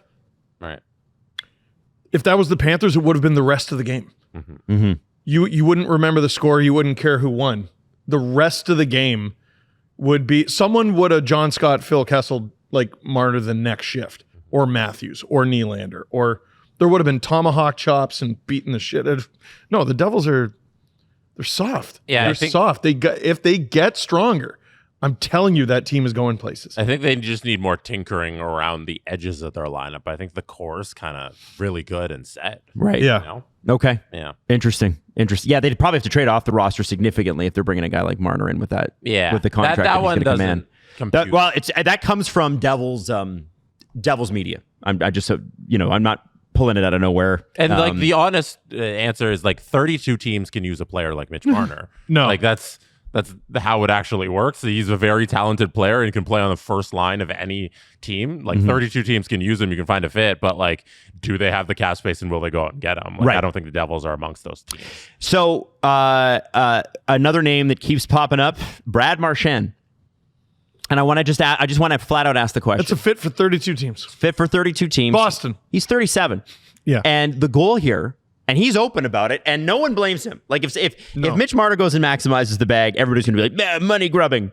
If Brad Marchand does it, people are like, well, he did take a discount his entire career. He has never cashed in on being Brad Marchand. So now he's going to. Ever. And it looks like it's going to be somewhere in the neighborhood of 3 years, $24 million. That's what we think. It's a crazy amount. You better be already an Uber Cup contender.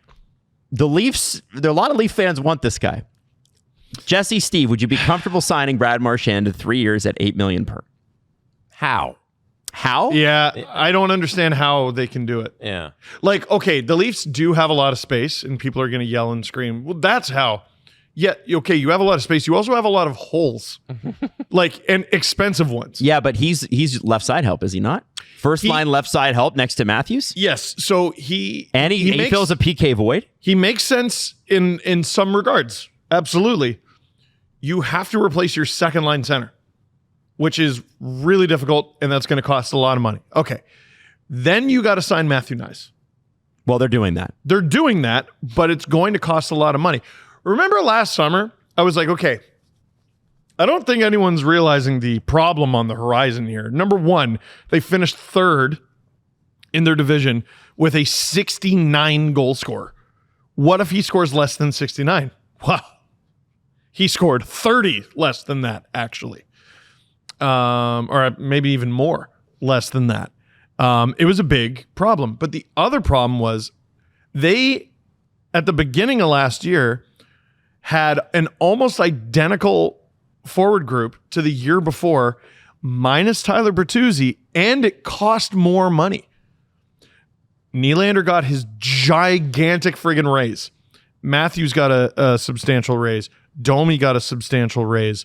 Bertuzzi wasn't there. Well, Domi went from 3 to 375. Oh, yeah. It wasn't substantial. You're right. But he did get a raise. Yeah. Right? The problem was you were coming back with the same thing. In fact, less than the same thing for more. Mm-hmm. That was the problem. You have to come back either looking completely different or more efficient. And Marchand at $8 million isn't more efficient. Now, very important. The Leafs culture stinks. And there is no bigger does it stink? Culture player. Yes, we it think does. It stinks? Yeah. Okay. What other team is talking about changing their DNA? Lots of teams. And I think the reason that we talk about it more is because, it's not the real NHL here. But people care. Their problems are we need to hit more. or we need to Dallas score wants more. to change their DNA. Trading a 25-year-old 40 goal scorer, that's a DNA shift. Well, we got to score more. We got to keep pucks out of our net. We got to get a little tougher. The Leafs' DNA restructuring is you're choking bottle merchants. That's their problem. Who is the complete antithesis of that? Bradley Marchand. If he becomes a Leaf, I'm calling him Bradley. Oh, it's an interesting prospect. It's just it reeks of early 2000s Leafs. Like, oh man, well, can you believe those we teams got... at least went to the second and third round. I regularly. know. Oh man, wow. Well, that's. I know it would be killer, but like, oh man, can you believe we got the dregs of Owen Nolan and the dregs of Ron Francis? Literally the last 12 regular season games of his career, and we went out. We got Phil Housley, and we got the ghost of Doug Gilmour, Brian Leach, who was the one that got away. The one they Brian got Leach is a him. Leaf. They got him for 2 years. I know. You know what he did in the second year? He didn't play a single game because of the lockout. Son of a gun. Listen, I won't lie to you. It is somewhat tempting. But at $8 million. Jesse, what do you think? He's playing well. Is that $8 million worth it, especially with the cap exploding over the next couple of years? Yeah, so I'm just on Puck PD right now. I'm just building the We're getting an emphatic head nod from Justin Fisher. He says worth it. For Marchand? I want Marchand to teach Nyes his tricks. That's all I want to say. That's worth it to me alone. So teach Nyes how to do this. But anyway, Jesse, go ahead. This is the Leafs roster, Maddie, if you want to bring it up. They have $5.2 million left. This is their team with Matt Nyes at $8 million. Okay, well, he's not making that. What did you want it to be? Not 8. Well, whatever. Sorry, continue. Okay. John Tavares at 4.5, Brad Marchand at 8. So this is their roster with 4.5 left. Are we happy with that? Jesse, I am blind. I need you to recite the roster. Nyes, Matthews, Willie. Okay. Marchand, Tavares, Yarncroke. McMahon, Domi, Lawton. Kampf, Rees. So I tell you what.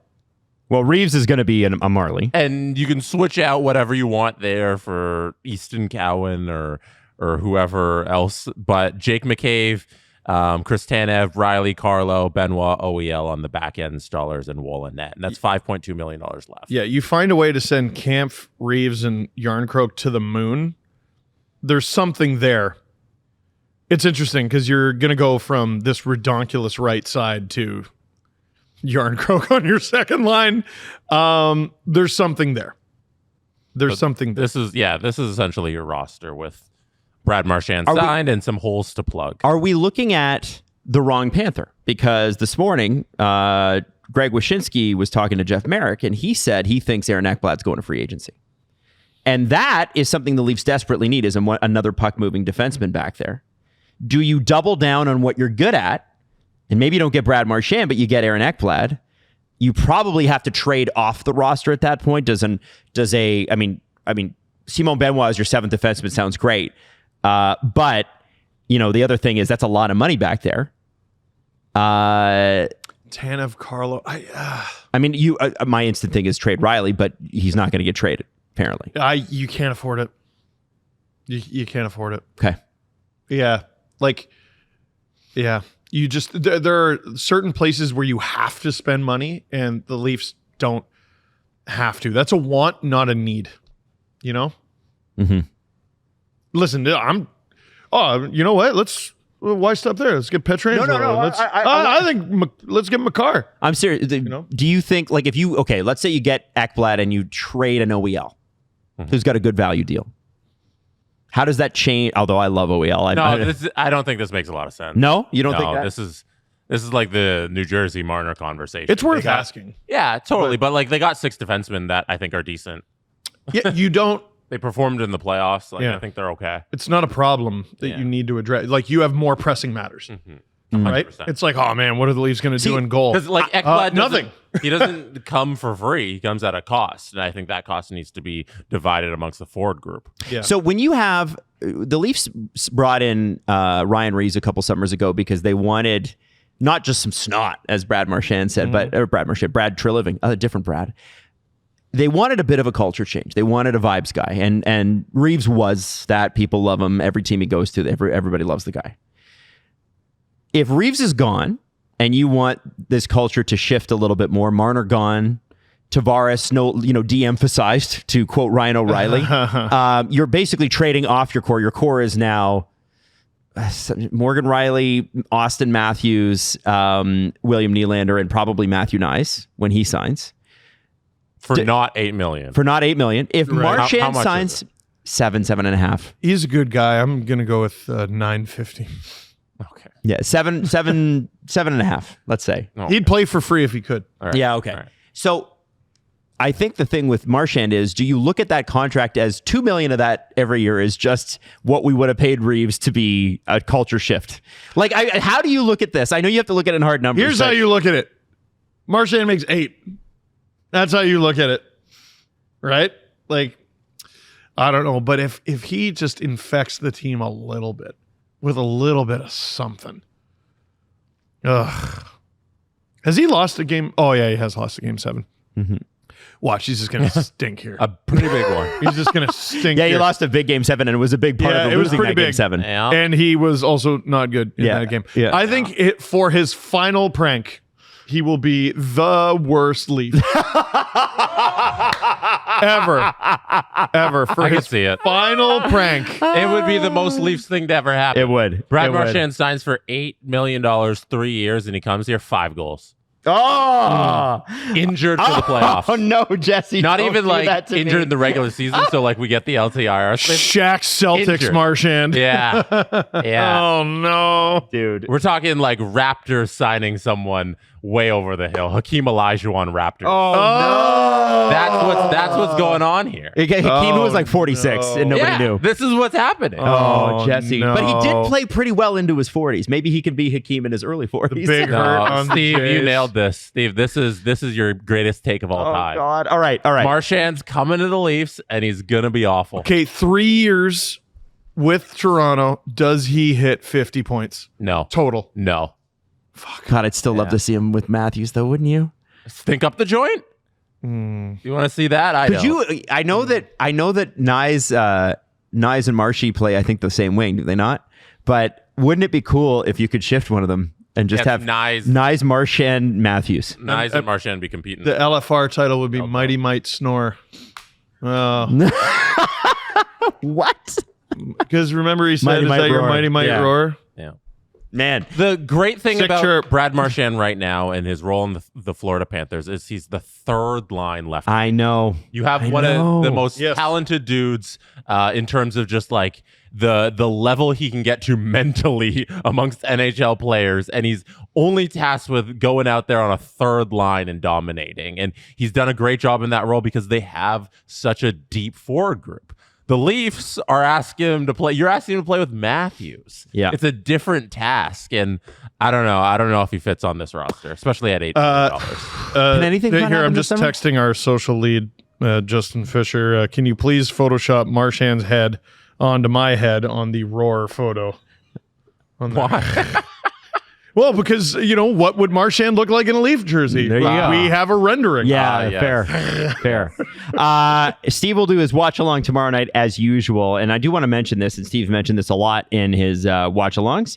SDPN is participating in the Get Real virtual 5K this year to support Rainbow Railroad to LGBTQ plus community. The idea is they go into schools and teach kids not just about the community, but, mentor kids that maybe don't have the same sort of access to mentorship for people that are just like them.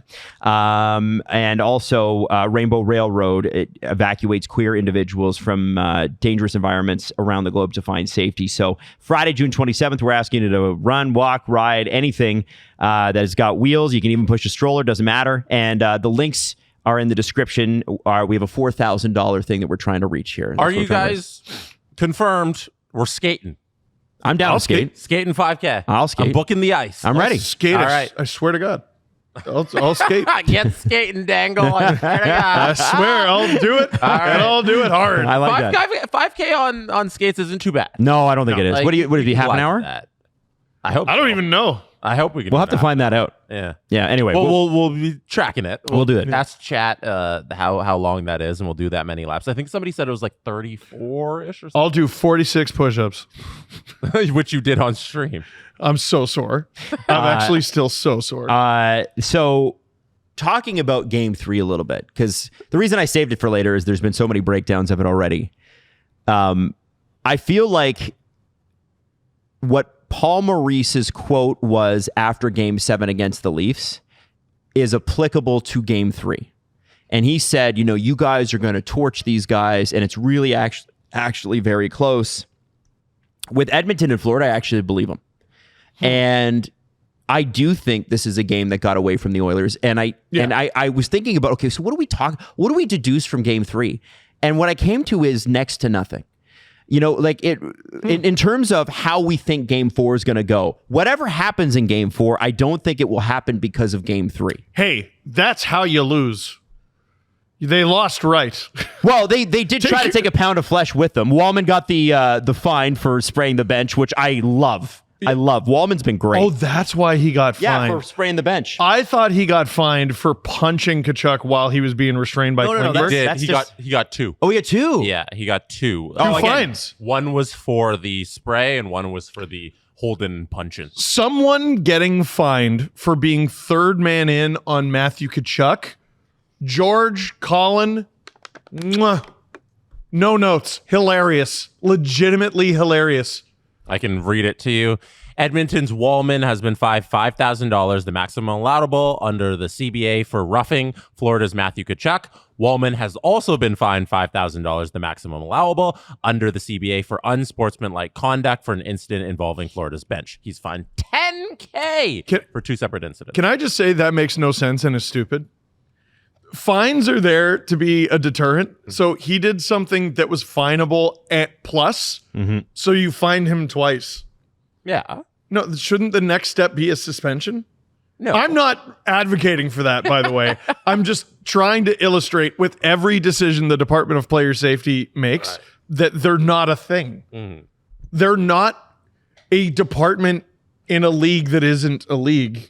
They just show up and make shit the fuck up every time they get up. It would be silly goosery to suspend him for anything he did. Yeah. So but it's like Jamie Benn, which I will always bring this up. He got fined, played the next game, got fined. What is the point of a fine? Right.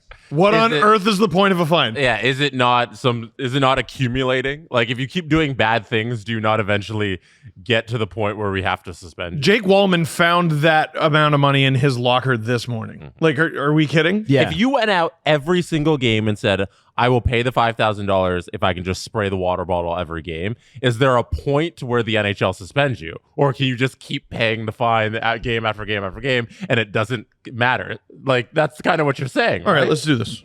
All right, let's do 82. No. 82 times 5,000. 82 times 5,000. Ask Alan if I can write off getting fined on my taxes. I don't think you can. $410,000. Next year, there's probably, we know with Draisaitl, he's going to make $14 million. What's Tkachuk's contract?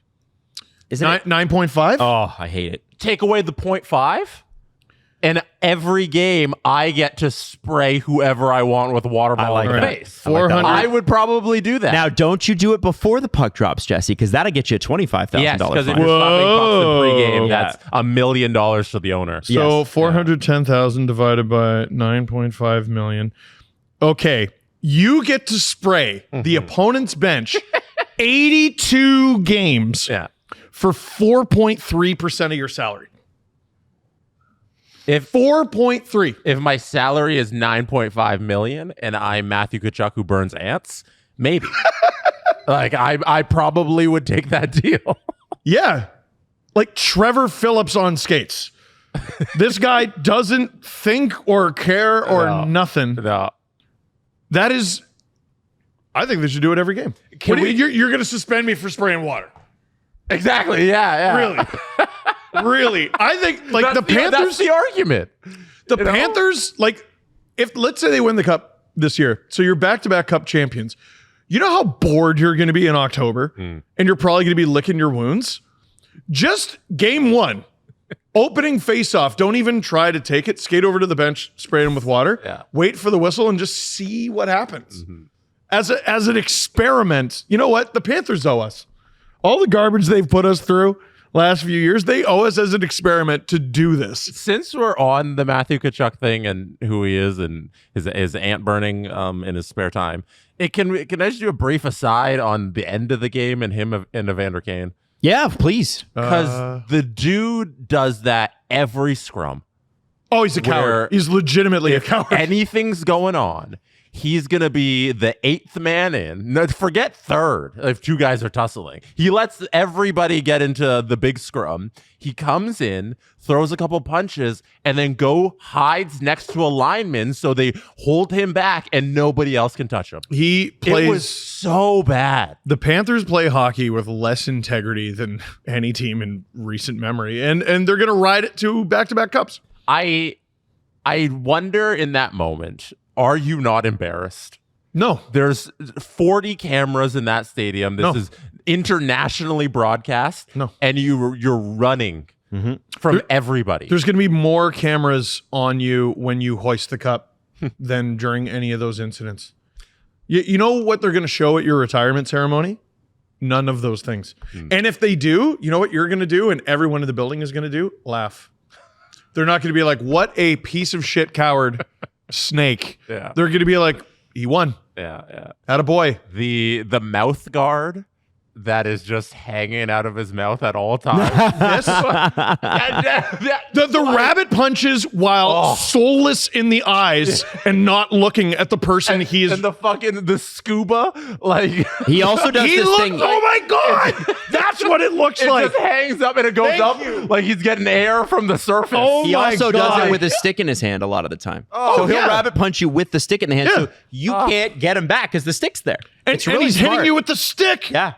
Because the stick's in the hand, and the hand's. And how many times has he been fined for it? How many times has anyone? He's not going to be been jumped for it. Yeah, the NHL likes it, and that's okay. The NHL likes it, you know that. So go and do something about it. And I think what I like that the Oilers did, and this is where I get upset with people who I'm like, please go back and watch the Leafs Lightning or the Leafs Panthers series if you've forgotten already.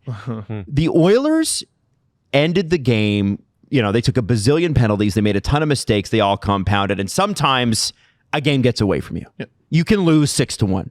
But when the Oilers lost 6-1, they were like, we're gonna cause some bruising. Trent Frederick not even getting fined is... this league is embarrassing. But that is... It's embarrassing. Forget that though. I want to talk about losing and taking a pound of flesh with you, which the Panthers always do, and the Oilers are doing. Losing with honor is something we've asked the Leafs to do for 9 years. Please! In the middle of November, they lose these games, and it's pathetic because they put up no effort. And they don't give a shit. And then the same thing happens in the playoffs, and it's something we've begged them to do. Adam, I think it's a fantastic point. When you watch the Oilers lose, they lose with at least some degree of passion. Yeah. And then Connor McDavid goes up to a podium and says, we're going to come back and we're going to be even better and we're going to get this thing done. He said, you haven't seen our best yet. Oh, yeah. And I believe him. You've never heard that out of a Leaf. Imagine not being completely humiliating. Like, just so embarrassing to cheer for. Yeah. No, but let's dial it back because I've been giving it to the Panthers a lot. Let's look at this like very analytically, okay? Trent Frederick is a replacement level player on the Oilers. I don't think he's that bad usually, but he's clearly playing through something. He's on their third or fourth line. He's a marginal Oiler. They could play someone else in his spot tomorrow night, and you would barely notice, I think. He skated up to Matthew Tkachuk, who is one of the league's stars. He has 15 points while playing damaged in these playoffs. He skated up to Matthew Tkachuk, cross-checked him multiple times, cross-checked him so hard that his stick broke. Or no, sorry, it wasn't Matthew Tkachuk. It was Sam Bennett, who is he's the league's leading playoff goal scorer and probably going to win the Conn Smythe if the Panthers win the cup. That A replacement level player skated up to the league's leading goal scorer and snapped his stick over his back. And what happened? Absolutely nothing. He got mobbed. You mean in terms of more discipline? He got a penalty. He got a penalty in a game that was already 5-1 in the third period. He didn't even get a fine. So here's what I would propose. If you're not doing that in a game where you're down 4 in the Stanley Cup Final, you don't want to win the cup. Mm-hmm. And there were a number of times where other teams in the league, and we'll focus on the Leafs here, proved they don't want to win the cup. At the end of Game 5 against the Panthers, you're down 6-1. Nothing. They did nothing. You look like a team who wants to win the cup? No. Wait. And that's apparently when the Leafs... This is what I don't get.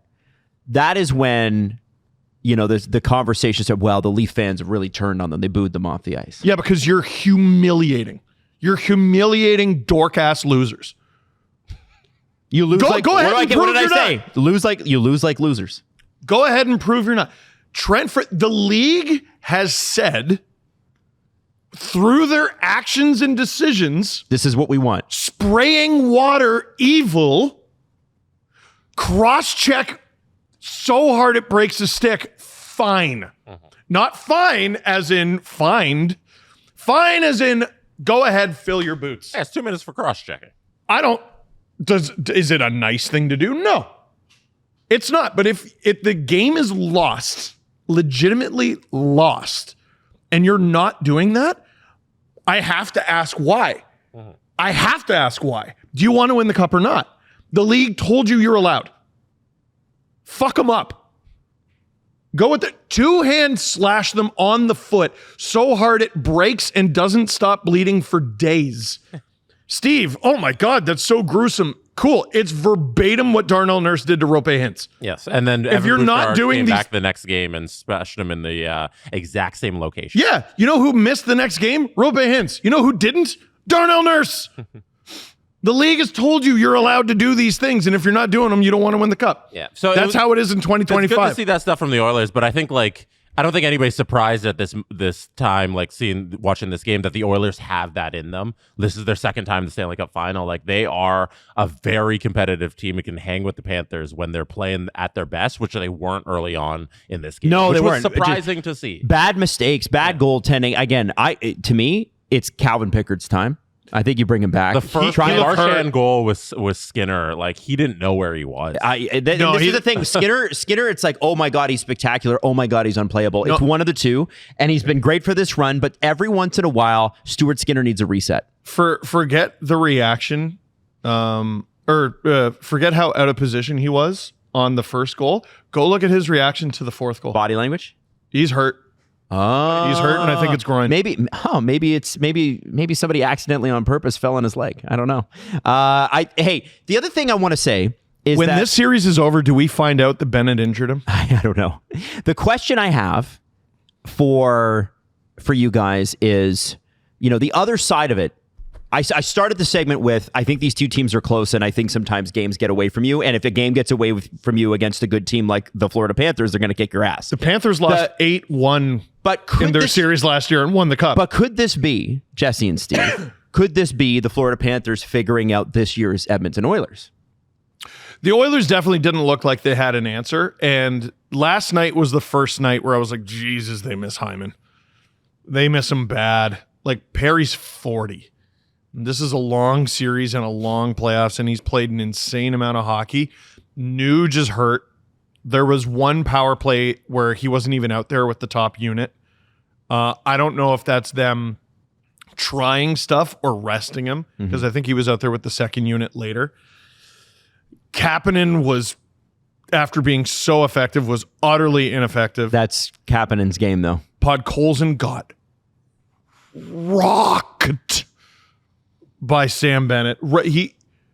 Oh my God. Mm-hmm. Oh my God. But is it the Panthers finding, because this is the thing, Panthers are a long series team. They love a long series. They figure you out. Evander Kane was a net negative on the team. I have a hard time blaming the Oilers in this series because I can't pinpoint anything that the Panthers are bad at. If you go through They're bad at each nothing. facet of a hockey game and what a team can be good at, the Panthers excel in that way. If you go down the list, they have one of the best goaltenders in the world. Yep. They have one of the best coaches in the world. Yep. They're spectacularly deep in the forward group, to the point earlier when they have Brad Marchand on the third line, and their center group is so deep, and they have Sam Bennett who's scoring at a clip he doesn't score at in the regular season. Most teams don't have a second line as good as their third. No, like their offense is spectacular, and they're able to forecheck like no other team in this league. And then if they need Sam Bennett to score off of the rush, like he's Mini McDavid, he can charge through the defense and get into the slot area and get a shot on net, and they can do that. And then on the back end, they have a great group of players, and they added Seth Jones at the trade deadline, and they only got better. So and then their special teams, like they're capitalizing on the opportunities Edmonton gives them, and their PK is also really good in scoring Really good shorthanded goals PK. with Brad Marchand. Really good power play. What part of hockey are they bad at? So when Tough Edmonton question. is struggling against this team, I'm like, yeah, the other team's just better at everything than everybody else. So- like they're better than 31 other teams. When this game was attainable, Evander Kane took a penalty. He took 2 penalties. One of them was probably kind of bullshit. The other's offensive zone. Again, another offensive zone penalty. You have 7 men on the ice, so you take a too many men penalty. The game is still somewhat within reach, but it's pretty much out of reach. It and looks Skinner like- puts it over the glass. It looks like it has the feeling of when the Leafs went down 1 goal. Yes. And you're like, ooh, this is kind of over. Yes. Ooh. They let 1 in. I don't have a lot of confidence in It didn't this. feel the way I usually feel when I'm watching the Oilers, where I'm like, but they got it. Yeah. They're fine. I bet the Panthers to win -4.5 when they were up by 2 goals, because it looked like it was verging on a blowout, and it ended up they ended up with -4. What'd you win? Like 5 cents? No, they won by -4.5. Oh. They my won. God. Yeah. So it was like 6-1 at the time. So it was pretty giving good. blowout to you. Yeah, it was giving blowout because that's what it seemed. Didn't seem like the Oilers had it that night, and that's how it played out. Oh, right? congrats to you. Yeah, it was a good one. What'd you get? What'd you get on that one? You know what you won? 6-1. So whatever I put in, I forget. It was like fucking $4 or whatever. Oh, that's great. Ah, $24. yeah. That's John Tavares' next contract. There you go. 6 pretty times good. 4. Hey, the one thing I also want to mention from this too is it looks like Trent Frederick is going to re-up and stay with the Oilers. We're not totally. There's been rumors about that they're in contract. Now, when He's not that a bad trade player. happened, I was like, this is a friggin' great trade for the Oilers. Just needs to get healthy. I think he's been spectacular for them in that role. And I think that's a great guy to keep around. I love that guy. Yeah, I mean, I think he's hurt. Well, yeah, but I mean, that's what he is hurt. Right. That's my point. Right. Like this, everybody's sort of hurt. You look at you're grading performances on, they're probably hurt, and he was very hurt. Like he wasn't playing regular season And games. if you lose this one, you go right after the best player again, and you try to injure them. Literally try to injure them. Mm-hmm. You try to. No, you're trying to injure him. Yes, You're trying to make it so that Sam Bennett is either less effective or cannot play. That is what you're doing by snapping your stick over him. And the league said, go for it. So Steve Dangle watch along tomorrow, where I'm sure that will not come up at all. I'm sure you won't Probably even talk not. about it. Probably not. But it's going to be fun. Thursday night game. We do not have a game this weekend till later, right? The Sunday, isn't it? No, Sunday we have game? Saturday. We have Saturday. Yeah. No, this is the weird one. Yeah. So we there's do have a two- Saturday. Yeah. There's 2 days off despite no travel, then 1 day off between game 4 in Florida and game 5 in Edmonton. Wow. Tomorrow night, The flight back, by the way, to Edmonton is not so bad. yeah, but it's going to be a hit bonanza. Whatever. You got to sit on that plane for, what is that, a 4-hour plane So ride? just stiffen them up. Just make it sore. Yeah. Oh, yuck. Every time they go in for a puck that's in their feet, you just push down on them a little bit, right on the upper body, just reef on their back. Oh, yeah. No, it's going to be dirty. Okay. Game 4 is going to be friggin' dirty. Looking forward to that. Do we want to do a press conference today, Jess? Sure. All right, let's do it. The Presser. SDP. The Steve Dangle press conference. Don't forget, if you are a subscriber to SDP VIP, you get a new episode of Steve Dangle Podcast right after the game tomorrow night. Buddy, we're doing 3 episodes a week. I keep saying this on the streams until free agency. Then we're going down to 2 episodes a week. Then in August, we're going to go down to 0 episodes a week. Then we're going to start back 2 episodes. And then when the season begins again, it'll be 3 episodes. But the whole time, SDP VIP once a week. Yes. Even through August. Yes. That's the fun thing. Like if you want content in August, you can get it. Yes. We will have at least 1 episode a week throughout August, even though we won't be recording new shows. That's we right. get to take a vacation and you don't get to miss us. Here we are. We had this question from Michael Roscoe. And Michael said, not a question. Okay. They replied to our any questions for the SDP tweet on Twitter, and they said, not a question, but wanted to shout out the show and the fellas for covering the Jack Eichel saga years ago.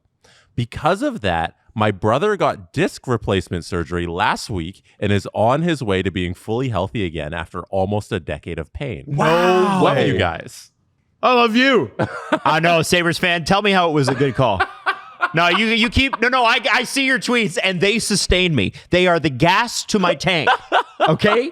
I love it. In fact, they're not even that. They're the Vin Diesel, don't touch the red button part of the car, the nitrous oxide. Yep. That fires my shit up. Good for you. I'm so happy for your brother. That's great.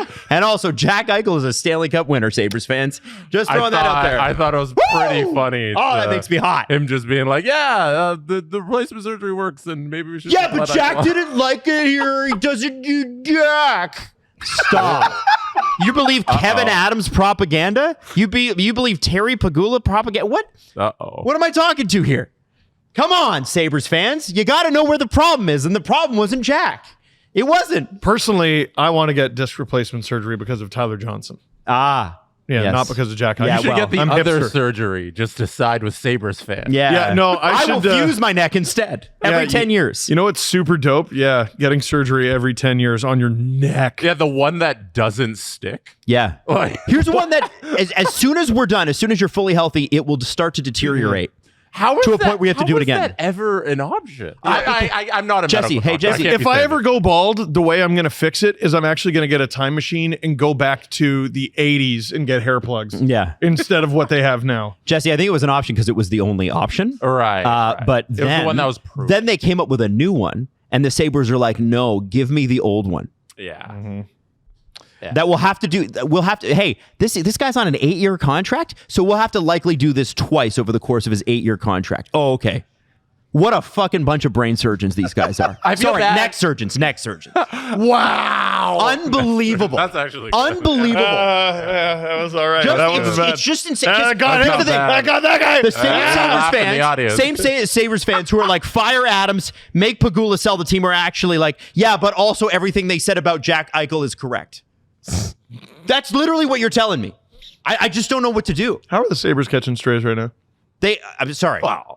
If you defend the Jack Eichel trade at this point, you deserve some strays. It's like I'm just trying to Blackhawks be fans. nice. It's like Blackhawks fans defending Saad for Panarin, and they did over and over and over again. And then what was the other trade I mentioned today that was just terrible? Absolutely terrible. Gauthier.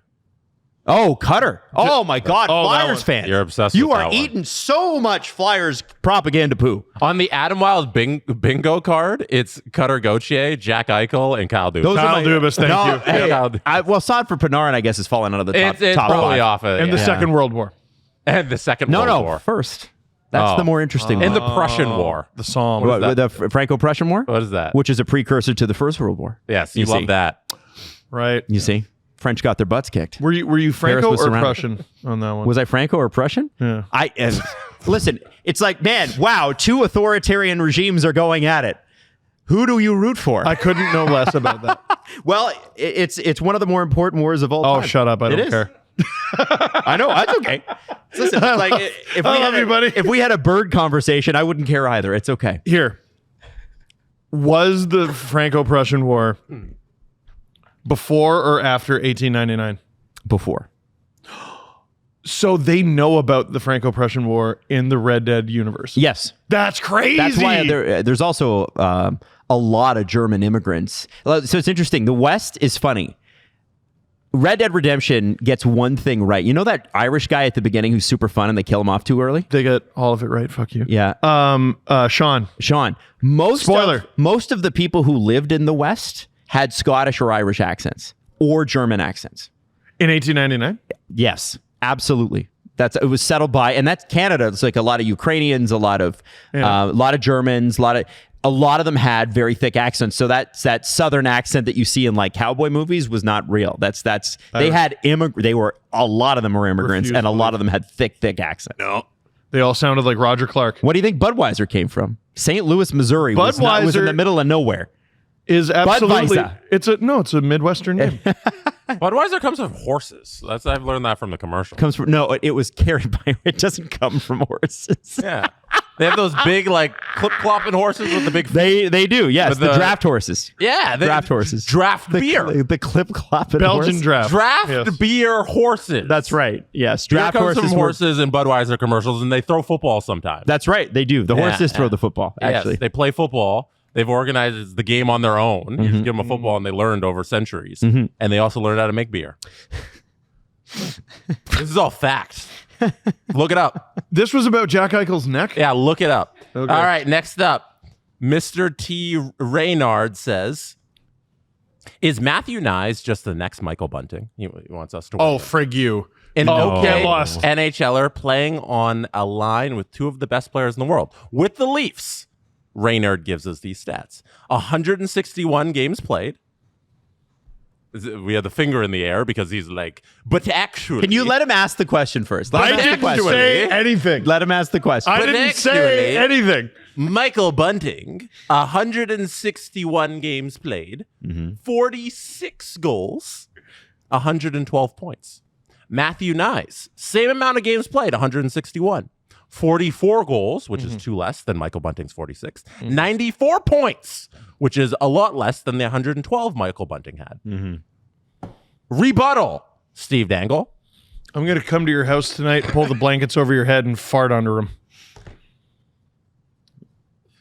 That's my rebuttal. Matthew Nyes is younger, bigger, less insufferable to officials. And his teammates. When Bunting became a Leaf, I think he was 26. Yeah.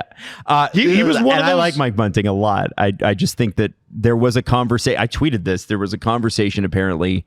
The Leafs asked, some of the core guys, do you want to keep Michael? And because they wanted to re-sign him. And the guys were like, let's see if we can find a different option. Michael Bunting went to the Tyler Bozak School of Youth, where he was like 28 and everyone's like, who is this tiny child on our team who is 19 and full of potential? No! That's a grown man in their prime. Nyes is only going to get better and better and better. And how dare you? I'm going to come down your chimney like fart Santa Claus. So my question, did Jack Hahn's burner account write that? What? Jack Hahn is a former Leafs the original analytical guy. Thinks Matthew Nyes is smoke and mirrors. Did I see a tweet that Dubas wanted to trade down with that stupid pick? With the Nyes pick? Yes, and Wes Clark was like, you pick Matthew Nyes and move on. Well, God bless him. God bless Wes Clark. Thank you, Wes. I don't know what happened to my faith. Yeah. Good for Wes. I don't know what happened to my faith. One thing we forgot to shout out when Brad Marchand scored his OT winner in game 2, no one was more excited in the building than his mother.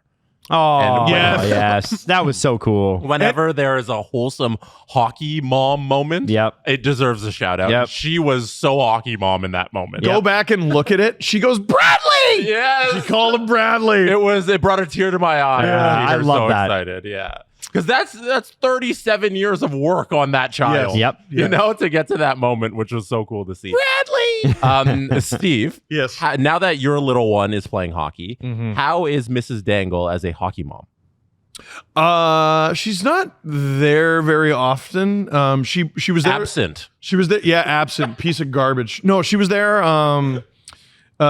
Whenever she's there, she usually has Isla, who is a tiny baby, and we're usually chasing her around now, literally because she can walk and is getting towards run. But I like to take Isla and hold her right up against the glass, and she just bangs on it and friggin' has the greatest time. But Leo doesn't need a hockey mom because I'm both parents. You're like 3 parents in one. I have to not be a psycho. You're getting in the territory of you better get skating, Leo. Well, I'm worried. I felt bad because he was doing little drills and I had to bang on the glass and the instructor looked at me and she looked at me. No, wait. I promise this is okay. She looked at me and she's looking at me with the fear of, oh, it's another psycho. But I'm pointing at him. I'm like, he has to pee because he was looking at me and doing like the dance. And so we rush him off the ice and drag him to the dressing room. And then we got him back out there. I wasn't like, Leo, hey, Better get skating, Leo. I swear to God. Leo, Okay. I know you're 4. You're always going to be 4 if you don't get skating. Let's go. Like, Yeah. that's Okay. not quite how it works. That's good. Also, to end the show, Cale Makar won the Norris Trophy during the show while we were recording. He's no Darlene. And they are having an NHL Awards. I know we brought it up. Oh, I thought they weren't. And we thought they weren't, but they are on, I think it's this Thursday or something. Yeah. When they announced The Cale Makar Norris votes came out today too, by the way. And he is far and away the Norris winner. Like in terms of how people voted. The NHL Awards will give He's the very Norris winner. What are you reading? I can't. Why are you reading it during the show? I didn't mean to because it looked like it was. Sorry. I can't. No, put your phone away. You want me NHL to? No, let's Jesse finish this I'm thing. sorry. I was just so I can just end the show. The NHL Awards air an hour before Game 4, so when you're on your stream, they're going to be as you're starting your stream, they'll be ending. And they're going to do the Vezina and Hart for the NHL Awards. So Only an hour long. Thank God. 1 hour, hosted by Isaiah Mustafa. That is the Old Spice guy. Oh, is it? Yes. Oh, that's cool. All right. Is he going to do the Old Spice shtick, or is he just going to be Isaiah Mustafa? I assume he's just going to be Isaiah Mustafa. You can hit the extra, Jesse. So they advertise it as like an hour before Game 4, but it actually airs at 6. And I guess his pregame starts at 7. So 6 o'clock on Thursday, the NHL Awards. Cool. Yeah, weird. One time I saw Isaiah Mustafa at a bar with Maple Leafs defenseman Mike Koska. It was very confusing. That is confusing. I don't know how they know each other. I never got an answer. Hockey fan, it sounds like. Yeah. Yeah. The Steve Dangle Podcast. Follow the guys on Twitter at Steve_Dangle, at Adam WYLDE, and at Jesse Blake. Connection complete.